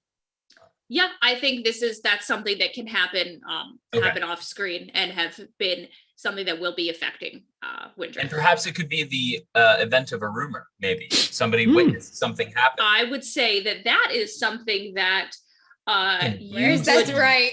I would say that is something you would spend a resolve token on. I will spend a resolve token. Windriff will spend a resolve token. So wait, are we going into rumors right now? And is that how that works? We're going to use resolve tokens to... I don't Not think yet. so. Okay. Nope. So there is so don't worry about resolve tokens. Those only matter in the novel chapters. Oh, okay. So, Okay, so I'll spend my resolve token to make that a thing. yes. So the reputation portion, you look over. So for each character, there is a positive and negative trait that they currently have. And there are reputation questions based on their, let me double check if it is, based on their background that they can look over. So for you guys, if you're gonna look for the document in the folder 2B, family background sheets, if you don't have access to it, I could read over the questions, but basically there are positive and negative tags based on your background. And based on whether or not you fill into either of those criteria, you gain a positive or negative character trait. So for example, looking at Katherine, she is of humble origins. And so she would gain a positive tag if something like she acted in the service of duty or morality in a way that compromised her desires, sacrificed or denied her own desires to please someone of higher rank, something like that. Or And she where would are gain, you finding these, Sarah? in the Good Society folder I sent you, it's the very first link in the Zoom it's chat. 2B. Okay. Or she would gain a negative tag if she acted in contravention of society's conventions, things like that. So And are you we guys choose from this list of positive and negative tags above that, or... No, I think it's only if you accomplished one of those things you gain. Yes. something. So if you fell into, if any of those questions you kind of answer yes to, you will gain either a positive or negative tag for your character. So for example, Edith acted in obedience to society's conventions despite considerable hardship in doing so, as in dealing with Barnard for more than 5 minutes. I would say yes. Yes. Definitely. Okay, so I gain a positive tag, which could be like... I would say it would be dependent on that. So in that case, I would say there's a word I'm thinking of, and I can't remember. Obedient? It's not obedient. I'm gonna say I Obedient. only have I can only see 2B, you said? Yep, 2B. Mine only has three of the You gotta backgrounds. scroll down. There's more pages. There's 3 pages. Oh, down. is it Sarah, down? could I ask you Yep. just to read mine to me, because if I change it, it's going to change in what we have in the screen here with Yes, the characters. so 'cause yours this is is- mine. Oh, gotcha. So yours is peerage. Christian, I'm looking over these and I'm going to be gaining 5 a negative seconds? one. Yeah. The first one under negative for peerage is if you acted in contravention of society's convention. Which is all that Remington does, because he doesn't give a fuck. Yeah. So yeah. Wow, the negative tag I was about to suggest is the one you already have. So I'm going to suggest unpredictable. Okay. That's yeah, literally makes my perfect negative sense. tag as his daughter. Perfect. Because I didn't even bef- say. before we used these, because we didn't have this last time when we did this, so we made up our own positive and negative tags. My positive was charitable because I'm free with my money. I don't understand our actual family's old money, whatever. And I gave my negative trait was I'm unpredictable because I'm dumb enough to do things like pay out of pocket for Xavier's brand new ridiculous digs. You know what I mean? But also unpredictable. Like I'm not dealing with Barnard and I'm hanging out with Windriff. No. And you're just Looking gonna at these you're just tags, gonna I like think I'm actually new money instead of humble origins from what my family seems to be. I would That agree, and you can seems- totally Yeah. change that. Yeah, I'll tweak that right now. It is also possible that your character falls under neither positive nor negative, and you can go a novel chapter without gaining a tag. It happens a lot of the time. Yeah, I think I was pretty neutral all the way for Catherine. I would I don't agree. have Yeah. anything. I'm looking Yeah. for the horses, which is the family business. Haven't particularly made any bold moves either way around that. Exactly. And when you guys are set with that, let me know, and we can move on to the chaos portion that at least I can almost control this chaos. It Jesse, wasn't that Jesse, you chaotic. having flashbacks? Yeah. I got a tail last time. I'm not. A tail? Remember. Yeah, that was So- one of the That was rumors. my rumor. Jess's My character best has a is my tail. tail. Rumor. I got a piggy tail. So the next She has a tail. phase that we will be moving to is rumor and scandal. I'll pop Rumors that are up abound right in now. society, and good golly gosh, we're here to create Boom. them. Good golly So- gosh. Good golly gosh. So this I is can not type them in as your- we go. Yeah. I also have it up and I can type it. Yeah. This is not your character spreading a rumor. You are now just playing society. Yeah. we are Judge going- these bitches. We are going to go around, and everyone is going to create and or spread up to 2 rumors. So how that looks, if you, for example, the one that we started with last time was that Amber decided that Jess's character Louisa had a tail and decided that was the rumor. So if that was the rumor you wanted to spread, we'd put it in the box to create, type it in. And if someone else said, yeah, I think we should add some oomph to that, you would click the spread box. This prevents this rumor from fading as quickly as it might otherwise, and could affect how characters are treated by one another and society at large.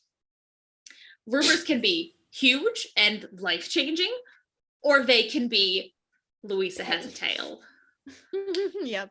They can range anywhere from very serious to absolute farce ridiculousness. It all depends on how you want to do it. So let's start. On my screen, I have Christian at the front. So give me a rumor. I was actually going to ask for some time to think a little bit more. Then whoever Yeah, wants to let's have- start and give me one immediately, we'll start randomly. Troy. Do I these, have one. do Yep. these have to be about major characters, or can they be about minor characters? Could be on They anyone. can be about minor. Everyone's fair game. Okay. Mhm. All right. So Cool. Cool, the cool. rumor that I would like to spread, as the gentlemen were engaging in the revelry, maybe it continued on into the evening a little bit. Joffrey, through checking his books and being a man who is very specific in his doings and his works, cross-referenced something that Paul said that actually lined up with the Lefroy enterprise. So Paul is actually convinced, Joffrey is actually convinced that Paul is like a co-founder of this company. And could be a absolutely pivotal character in establishing distribution here in England. Young Paul, the whiskey Wow. hustler. Paul is a whiskey baron. Troy, could you Because I love the idea. I love the idea of someone who is so pure and good at Paul is a heart, whiskey baron. That is the building rumor. himself up on false pretenses. That is beautiful. Which is So funny that because is- that's kind of my premise for Barnard. You know what I mean? Well, And it said Barney failed and Paul succeeded. And the beauty of that too is that Remington's the sort of guy who will want to invest because he needs money. Yeah. So, He needs so- money. yeah. Paul bullshit his way into a potentially very lucrative business deal, but also an incredibly dangerous. That's the rumor. That's the rumor. You could be the end love of that. the fucking Remington family. Right. They give I've got every one. last dollar to you. I've got one. It's kind of heavy, and feel free to veto this if this is something we don't want to play in the game. Okay. My thought is that there's a rumor going around that Windrith will turn tricks for money. Ooh, snap. No, If that's you're interested in fair. playing that, that's especially if you're trying to get with the personally am okay noble with that lady. as So Windrith. I personally am okay with that as Windrith. I feel like that's people ostracizing the foreigner, being pieces is of everybody shit. else okay with that theme? I'm fine being with that. brought up? That's fine.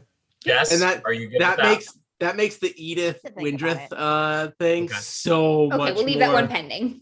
I Yep. mean, I would write it. I would just write it for now. Write it? Okay. We also do not have to address it. And this is just a rumor. Like nobody Right. has to solicit her or anything like that. Like in Yeah. the game. No one's so. spread it yet. No one's spread it yet, too. Someone has to spend a point to spread that rumor. Now I know who would have.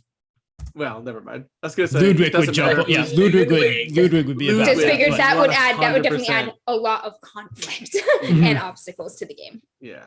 All right. All right, I gotta look at the characters again. Let's see. Jess, Rainey, Christian. What do you guys got?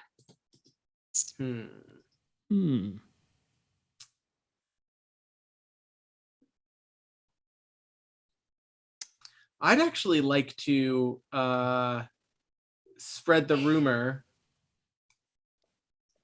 that like maybe there is a rumor going around in society that like Remington's losing it and like is like and As in he's unhinged, he's like losing his touch, or he's broke. Oh, but Could like, be no, either one, yeah. one ties into the other. Like his Empire is entrance on to fire, this circus. it's about to go down. Yeah, the entrance to this circus was like one kind of a big head scratcher to some folks because it's not how someone should act in this society. And two, like the rumors going around about their financial troubles, like they only lend credence to the fact that Remington is just losing his touch. The charge is about to come. And like crashing there's down. truth to it, which is why that rumor. Yeah, so I'd actually even spread that one. Yeah. I typed that in as Remington is losing his mind ... and his finances. Yeah. All right. Christian, do you want to use your first point to spread that one? Yeah, I'm going to use a point to spread that one. Yeah, absolutely. All right. Jess, do you got one, or do you want me to take my turn as facilitator and then kick it back? Ooh, you get one too. Yeah, I love it. maybe. Yeah, let me keep thinking. Go ahead. Yeah, as it is not in all cases the facilitator gets one, but I want to put rumors in because it's fun. Because I want to do the stupid rumors. So I kind of want to. I'm gonna pick on Christian if you're cool with this. Remington is secretly in love with Thomas Fucquerie, and Sure. that's why he joined the circus. They've had a fling. That's fine. Yeah, that's fine. They've had a whirlwind. Listen, fling. it's better than the STDs my character had last time. Yep. Last time we gave me last. That's true. Martha has dentures. That's the rumor. That's what Troy just Troy put in the chat. Troy typed it in chat and then Wouldn't they'd have been wooden back then too. Or no, they actually used to use like other people, like dead people's teeth. Actual teeth, yeah. Yeah. That's awesome. It's better that No, she it's just has not. no teeth. Yes, at it all. is. That's gross. It's better that she just has no teeth at all. Okay, I think I have one. All right. I think I would like to spread the rumor that Joffrey is out to steal all of the Harcourt's money. Yes. He's yeah. like, he's embezzling or something like that. Joffrey's or- been skimming the top. Yeah. Ooh, Oh, like savage.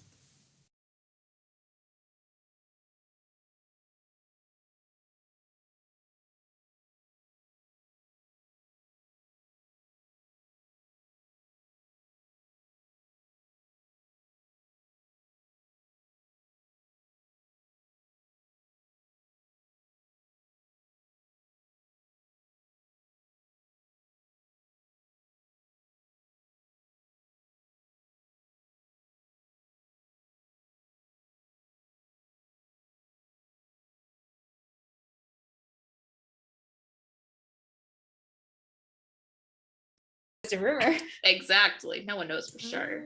Okay. It's more dangerous because that one happens to be true. Oh, I see that rumor there. Do you want to read it for chat and everything? Yeah, the rumor that I just created is Katherine killed her husband. Nice.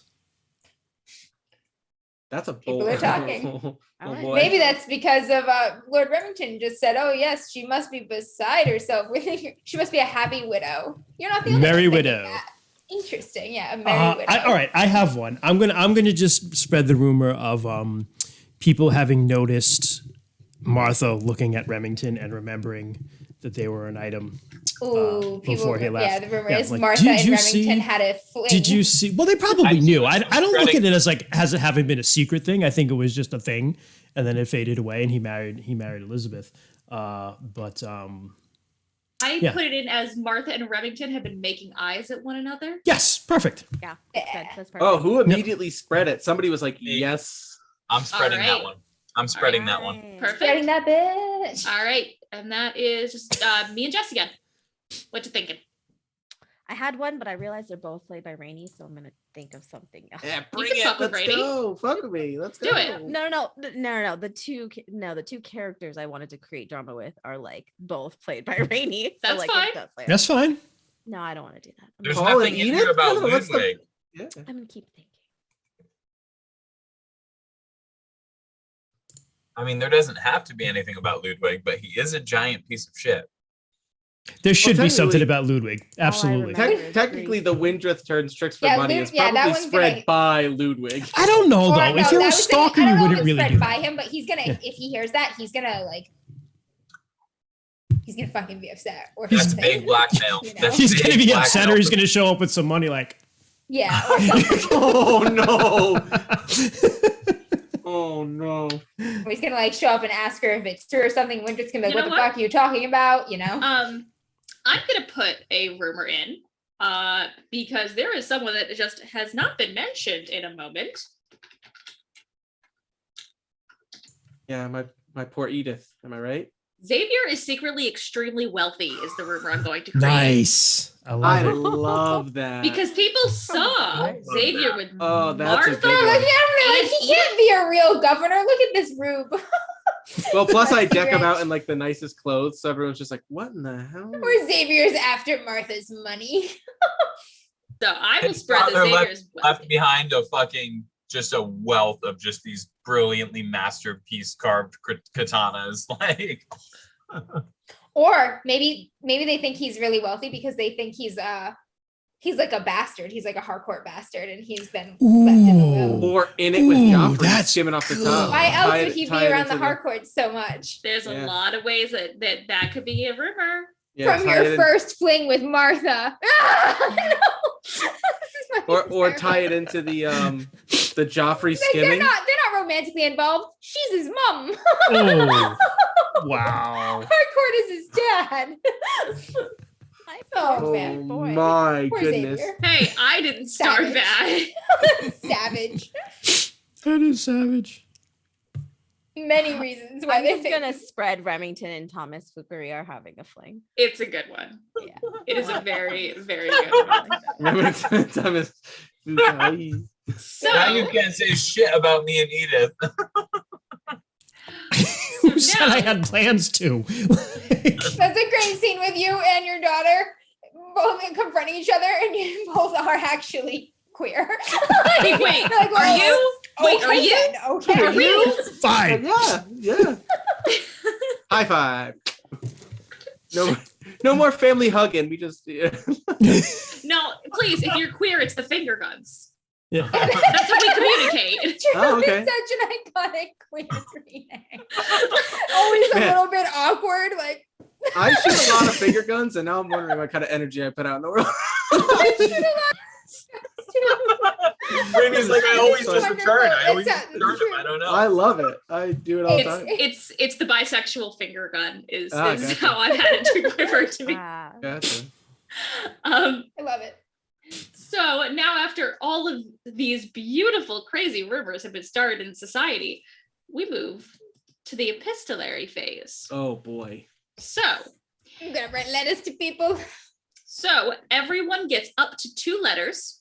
Ooh.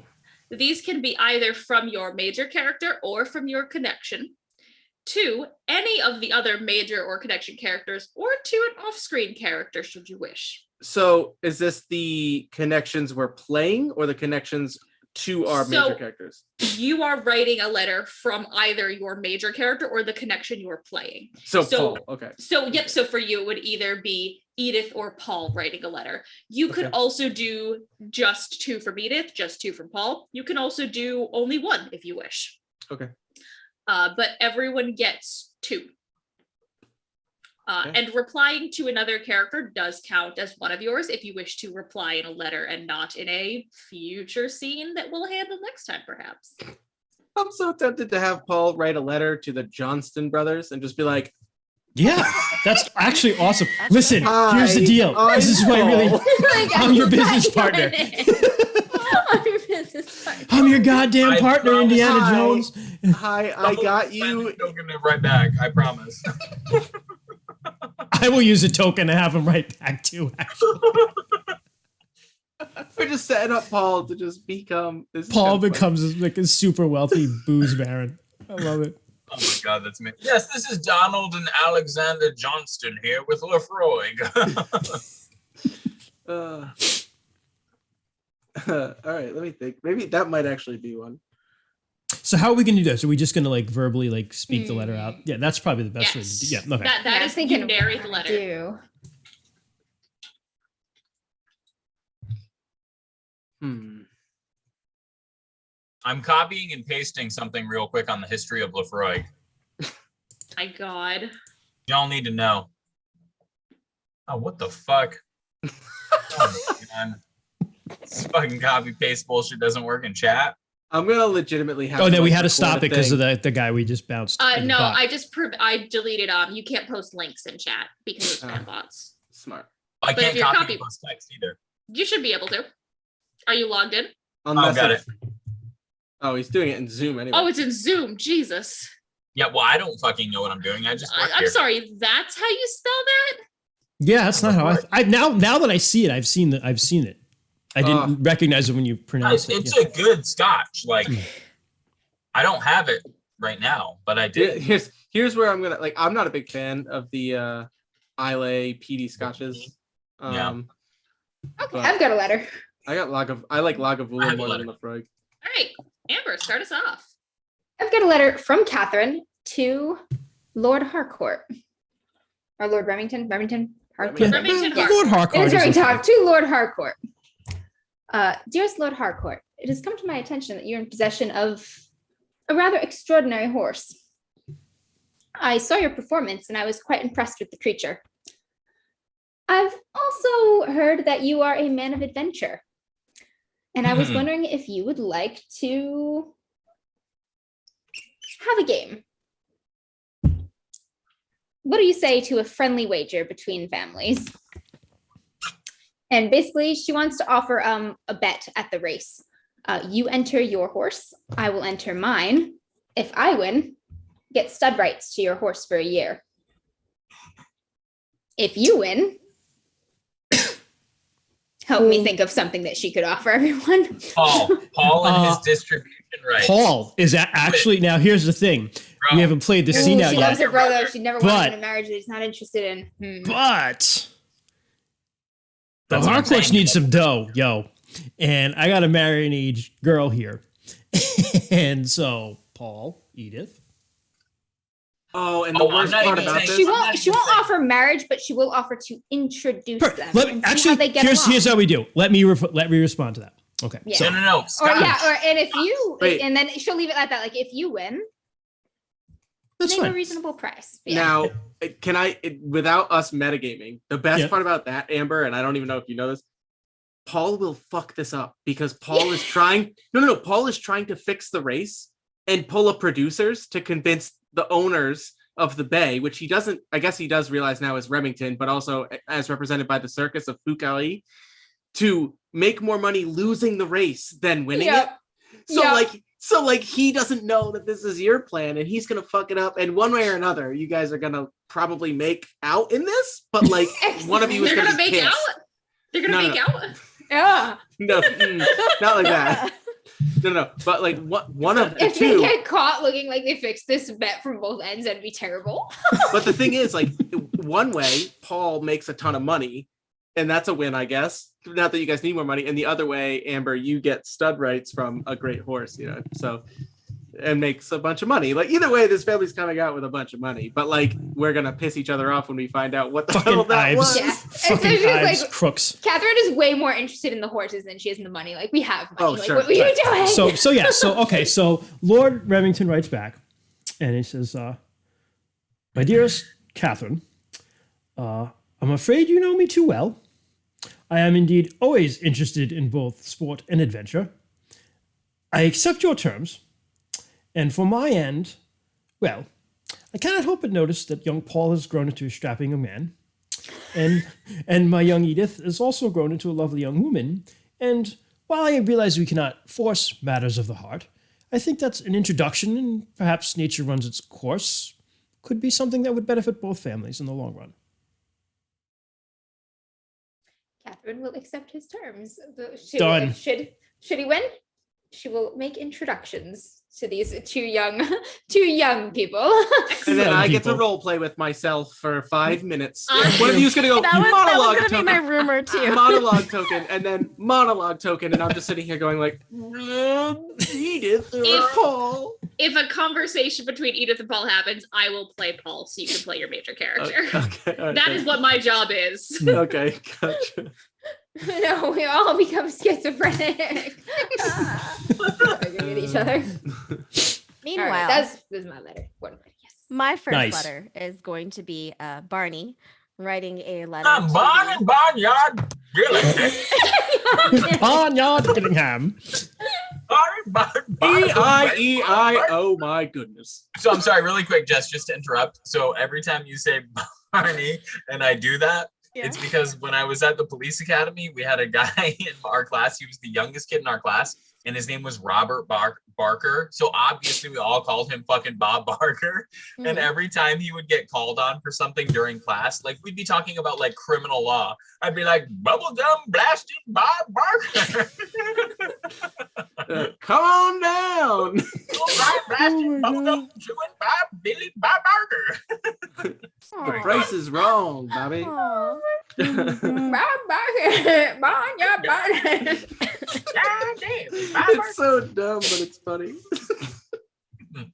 I was just gonna say that Barney is writing a letter to the Ellingsworth family, asking to hire them to set up a stable at his estate for his brand new horse that he is about to acquire. You bitch, you ain't getting anywhere near this horse. Wait, first off, there isn't the Ellingsworth estate isn't a thing, right? Yeah, Like, no. You're No, writing no, a letter No, to no, fund he's a podunk writing to hire the Ellingsworth to set up a stable on Oh, his gotcha, estate gotcha. town. for the brand Which new is horse good he's for about to hire. Windrith. Would that Mm. go to Ludwig? Would that letter go to Ludwig? No, So because you just rent Ludwig, us, I would say. Unless he is- opens her mail. If it shows up at All right, his property. so I will say That could be a token. Like Ludwig This is super opens her dramatic. mail, Oh my yeah. god. Mm. Christian as Mhm. the man playing the douchebag. As would you usual. like- paying the sack of shit, the overstuffed sack of shit. Would you 2 like pounds to- of shit in a 1 pound bag. Yes. Do you wish to have Ludwig intervene and get that letter before Windrith does? That's so douchey. Yeah, You I could guess say- that's totally his thing. But he's what he does is he like because back then they like they did the wax seal on the letters, so he probably like heats it a little bit to open it and read it, but then he like Wow. reseals It's not it. even like, oh, I 'Cause- accidentally opened your mail. Yeah, he's just total creep. Yeah. Fuck this So, dude. so a token in all injustice, since you cannot fix it, Christian. So Mhm. a token is going from Ludwig to Windrith. Fucking bag of dicks. Yes, so, Jess, if you want to detail that letter from Barney. What Oh is- crap! I don't have words for this. It's You pretty have much this, just- Jess. You got this. It's got it. pretty much just Embrace the Dear- barnyard. Go. dear Ellingsworth family and Ellingsworth. Yo, is all Mud Witch. spelled. Yeah, I know. Listen up, Probably you not fucking even nice. pov. And he's This is like- what I want you to do. Yeah, I Goddamn require your peasant. services on this date. Blah blah blah blah. I will pay Demanding report to substantially. my estate here. Yes, report to my estate here. At the bottom, if you can't read, if you don't know your letters, Oh, Yeah. fuck. Show All this of to that. your landlord. All He's an of that. upstanding gentleman. oh, that's the reason, though, right? Oh, yeah. Ludwig's just like, I don't know if you can read, so I opened it for you. So so here's the thing, okay? There's 2 ways that Ludwig can go with this, all right? Hmm. It's good if they have money because then they can pay him. But But then she's less dependent upon him. And, and he wants that. So I'm almost thinking he should lose that letter. Yeah, like he responds with no or like fuck you, right? Mm. On behalf of us. And then there's like Mm, a huge fucking resentment from Barney and yes. Windrith. And Windrith is none the wiser. She doesn't know why Yes. Barney fucked. Let's go with all that. this poor shit's happening. So- This is why we're gonna kill again. So Christian, I told Respectful Troy. I characters. told Troy when we were discussing this earlier. I'm like, my goal is to get you guys to hate Ludwig so much that you kill him. So there's like another murder on your hands. Impossible. It is I mean, possible. which one's being killed here? Oh, Ludwig. why not? Well, we can kill Barney and Ludwig. I don't think Barney deserves death. I Barney just doesn't think deserve it's death. awful. Yeah. So Christian, if you want to respond, that will be your second letter. So Ludwig intercepts the letter. He Wow. Fucking piece of shit. he Wow. reads it, and then he responds with, "Dear Mr. Gillingham, I regret that I'm unable to take you up upon this offer because the burden of taking care of my ill father is too much for me, and I couldn't possibly bring on anything else. But thank you." And then he just like signs her name on it and sends You're it. like, did this bitch tell me no? Yeah. Like, this has never This- happened to you oh, before. man. All right. Fucking Troy and drama. Rainey, you guys have not sent any letters yet. What are you thinking? Yeah, I have to do the Paul to the Johnston brothers. I have to. do it. Like, it's Nice. too funny. Yes. Paul I'll in send like one back. absolute Like, dear desperation. Johnston brothers, help. Yeah, like no, he Without actually your consent, he's, I have he's procured shipments to England. he's actually smarter than that. Because I think that he's had a good governor. he benefited from being young enough. Or actually, well, he was what 14. First letter goes to Xavier. Xavier, what do I say? Second letter goes to the Johnston brothers. No, but I think that Paul did well enough. Like, you know, he knows enough that he does write a letter that says like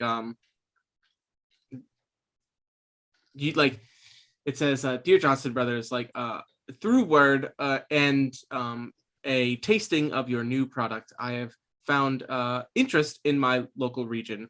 I would like to discuss potentially investing in your endeavors in return for a share of the profits as a distributor, or you know what I mean, like a so like he tries to set up, and like he's not I want a contract. Is it? yeah, he's not exactly like, you know, the most like business minded, because again, he's 17, but like at this you got point, a lot of money. yeah, he's got the money to put up for it, and he's got the go get it because he wants to prove himself so bad to Catherine. Taking big moves. Yeah, he like, because I was actually thinking this earlier, Amber, when you said Catherine doesn't care about the money, she cares about the horses. Paul doesn't care about the money, he cares about proving that he can do something himself. And if that comes with a lot of money, then great, you know what I mean? And I think that even in the letter, like he name drops like Lord Remington Harcourt and like you know what I mean? Like, That may work out in your favor. I was having a drink with Lord Remington yeah, and which They're may like, not "That work out. motherfucker." and But, I was just gonna say, if you Oh, name drop, you know, future Parliament leader Yeah. Gillingham, I have that Probably might young get you places. I have the perfect thing, Rainey. I would actually like to spend one of my letter tokens writing you back on behalf of the Johnston brothers. Troy? no, Troy? Sarah's cutting you off. Oh, Sarah's got it. You do not have to worry about that. Because, oh wait, they were going to send their emissary Robert to meet with him. That's what they were going to do. He will be getting a response. Okay. I'm Next. so By excited. Robert with the drawing. He will be getting a response next session. Don't Okay. you worry. That's All right. awesome. So, all right, in that case, I will use one of my letters to write to Lord Remington as well. Man, I'm a As- popular dude. as- No, You just get home and there's a stack of fucking mail waiting Just for fucking, you. you leave and go to Hold on Canada a for a second, year. You hold come on. home to all this mail. What? I want to say he gets this letter after he already wrote back to Barney. Okay. He wrote Wait, to no. Barney, Who Re- are you Catherine? writing Or as? Paul. Catherine. Yeah. Catherine. yeah, he wrote to Catherine. Yeah. Yeah. Okay. Who are you writing as? Windrith? Yes. So Okay. this letter, here's what I'm gonna do. So after the event happened at the carnival, where my dad had like a seizure thing, we obviously all went home, and I took my dad out, just me and him on horseback, and we went to this like our little Zen place. Like it's this little meadow that we have on the edge of our land, and it overlooks a little creek, right? And it was nighttime out. It was dark. We only had the light of like a little fucking shitty lantern and the stars above us, right? And as I'm writing this letter, I'm reading it out loud to my father, okay? And I'm writing this letter and I'm addressing it to Remington because I found out that he is Edith's dad. And I say Oh, shit. something along the lines of this. Oh shit, my this is gonna be a goodness. big fucking letter here. Try. Say, Oh, just go. to Lord Remington, my name is Windrith, Erling Ellingsworth. I wanted to write to you because Edith, your daughter, has changed my life recently. I hear that you are a man of adventure. You've traveled the world. I hear you even been to my home country. So when I want to talk to you about the vast green hills, the way that they shine with the dew of fresh morning rain, and how that reminds me of Edith's eyes, you will understand. Your daughter reminds me of a time when life was simpler, before the war. I find myself now in a land that I'm unfamiliar with. I came here trying to escape war, but instead I found an enemy that's camouflaged. I don't know how to find them, and I don't know how to fight them. I was raised to be brave and courageous. The measure of a man or a woman could be determined by the dirt under their nails and the sweat on their brows. And here, those characteristics are lost. I find myself uncertain in many things right now, Lord Remington. But one thing that I am certain in is that I love your daughter, Edith. And I am asking you her hand in marriage. I cannot offer her titles or land or riches, but I can offer her safety. I can offer her hope, and I can show her a world that is hers for the taking, if you are but willing to toil the soil and grab the treasures that the land has given all of us. It's right there for the taking. I implore that this letter finds you in good graces, and I hope to meet you one day. Also, your swordsmanship was impressive, and you ride a horse damn well. Sincerely, Windrith Erling Ellingsworth. I am, son. Resolve token. Beautiful. Can we resolve token during the letter mode? For what? I feel like that letter should get intercepted by someone. Like it's way too Like too personal, Joffrey? and way too much. Like yeah, like either Joffrey. You know what? or, Joffrey like, is Ludwig perfect. Gets it on the way out or Ludwig, something, Ludwig like- already did one. I mean, Ludwig would make sense because, and that would be another one he would just Joffrey, burn, oh. and then there would be animosity Yeah. between Remington and Windrith. Yeah, because she thinks he Joffrey just like is a good one because they're broke and like yeah, and there's Joffrey, potential but yeah, wealthy Joffrey matches would here, be and then like, there's yeah, this dirt Yeah, that would poor be a woman. mixed fun. Like, mhm, Yeah. yeah. A dirt Yep, poor and woman now that he's the saves them a dowry, quandary. though. So, Yeah. and Joffrey opens the who mail. is concerned he receives and opens the mail because that's what he's had to do all these months that his boss has been away. Well, and even then, Remington isn't gonna want to open the mail. Like he's not that. Like he doesn't seem like that kind of guy. He's I like, actually- that's A Brings whole the pile mail of that's letters relevant. right now. Yeah. and keeps the mail that's not. Yeah, and he. I really like keeps that this letter. because he would be extremely conflicted by this Yeah. because on the one hand, Yeah. it's his job and it's his duty, and it has been for many years to keep track of like the fortunes and the estate of the Remingtons. However, he was also kind of a father figure to Edith. Edith, And he Like wants yeah. dad was fucking Remington was gone. He was out fucking parading around the world. And Joffrey was here, and he probably remembered the time when Edith was like, I don't know, fucking had something happen that was important to her, or like, Mhm.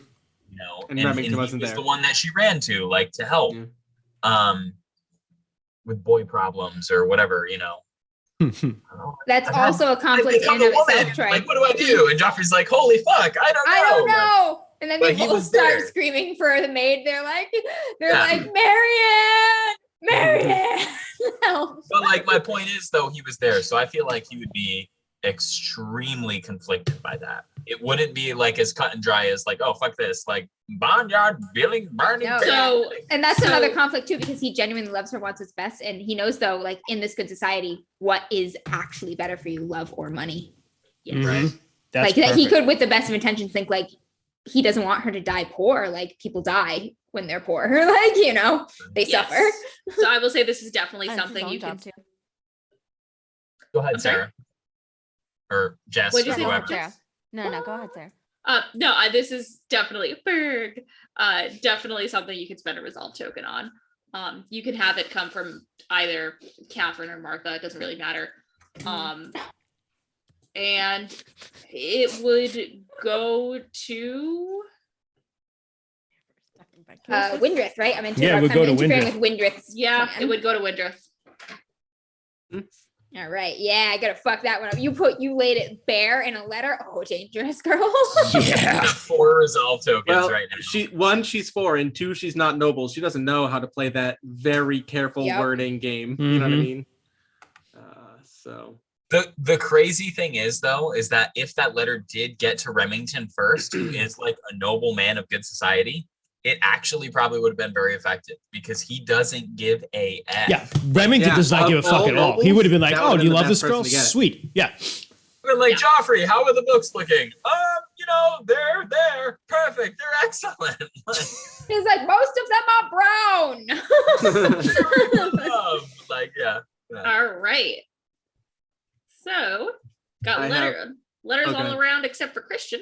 Who's next? I got one left too. I did too. I responded. No, I'm saying everyone has another letter around except for Christian. Oh, yeah, I got you. Oh, okay. gotcha. Gotcha. All right. That's because So everybody follow- writes to me. I'm just so fucking popular. So oddly enough, before Troy jumped in with that, I was going to say Edith was going to write a letter to Windrith. Do Oh, it. yeah. Yeah. Except not so bearing of the heart and soul. Presumably, word got around that Windrith's father suffered Yes. something. So the letter is a perfect way to veil a discussion and express my condolences as Edith. So my letter opens something along the lines of, Windrith, I'm terribly sorry to hear of your father's condition worsening, and I hope that that you never feel hesitation to come to me if you or your family need help. As someone who so very frequently does not have a father around, I cannot understand what you go through with a father continually present, but in such poor conditions. Indisposed. So, despite this, I understand the love of a daughter to a father, and like, which even stings probably even more as she just wrote a letter to Edith's father. And then like the letter. Real quick, Rainey, this is from Paul to Windrith. No, this is from Edith to Windrith.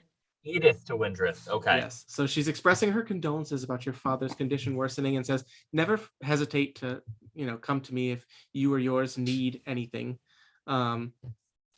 She says, I've always enjoyed our discussions and your very unique view of the world. It is refreshing, and something about our talks lingers in my mind for days on end. And like, it's this very carefully worded, you're always like, I'm always thinking of you. I don't know what it is. I can't, whatever, but it's veiled very well. And like, I hope your family's well. I hope, you can come to me. And like, I joke about like, you've still yet to come see my horse. I feel that you must call upon her soon. She is, her temperament is worsening. I think that someone like you, Edith has a grumpy ass horse.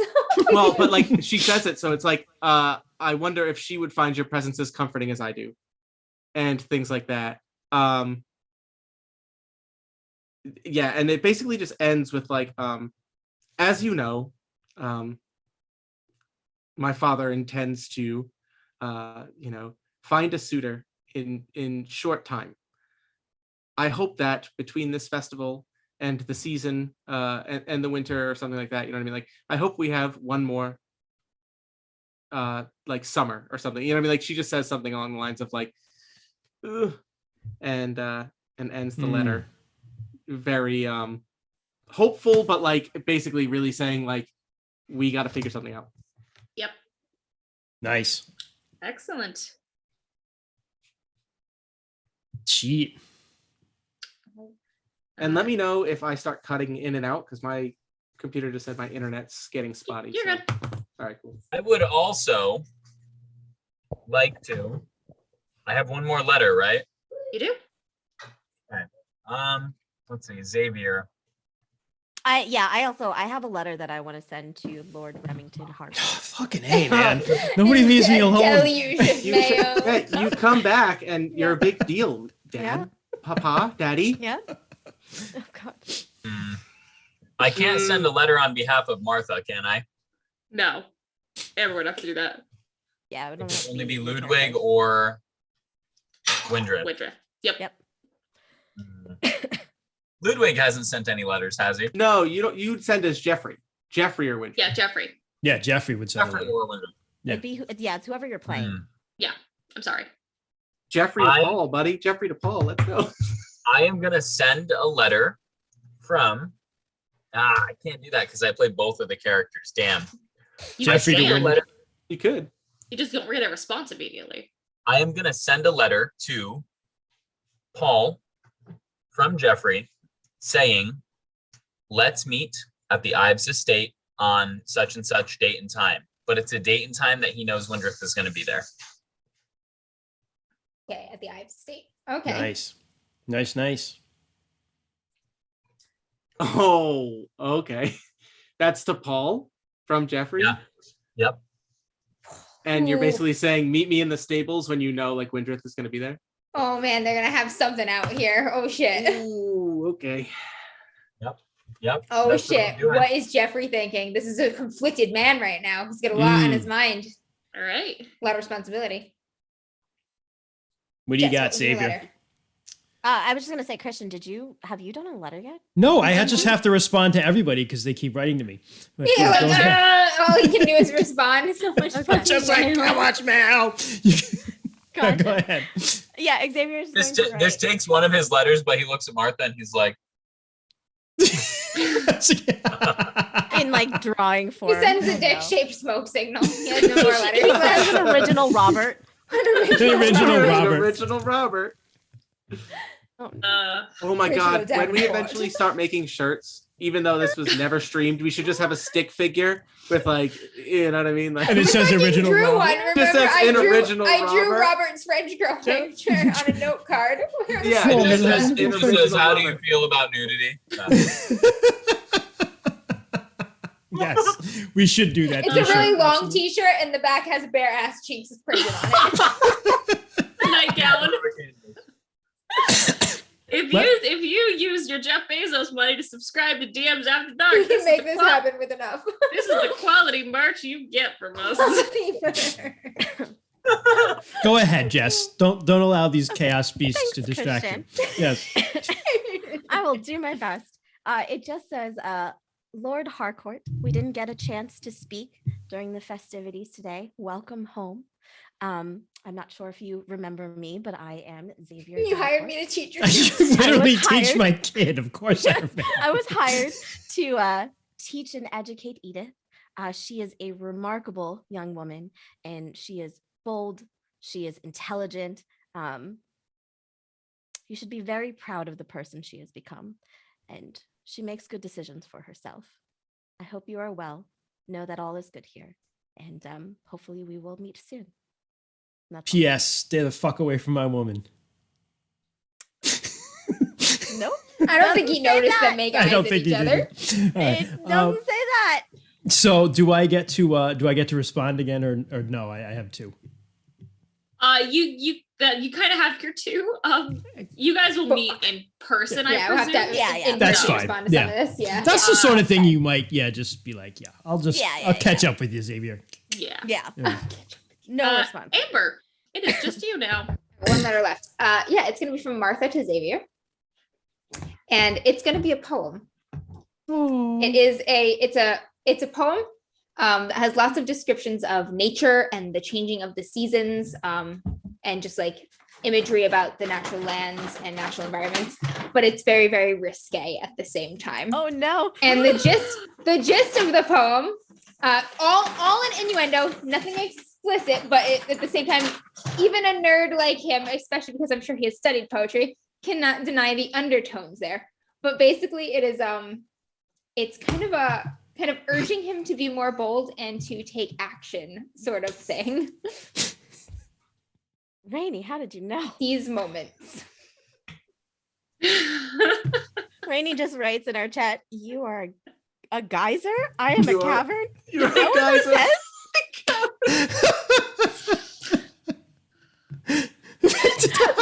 maybe between sessions I'll rack my brain for some actual lines of poetry and then give Don't think excerpts that from the would- poem for you. Please, We'll see. please do.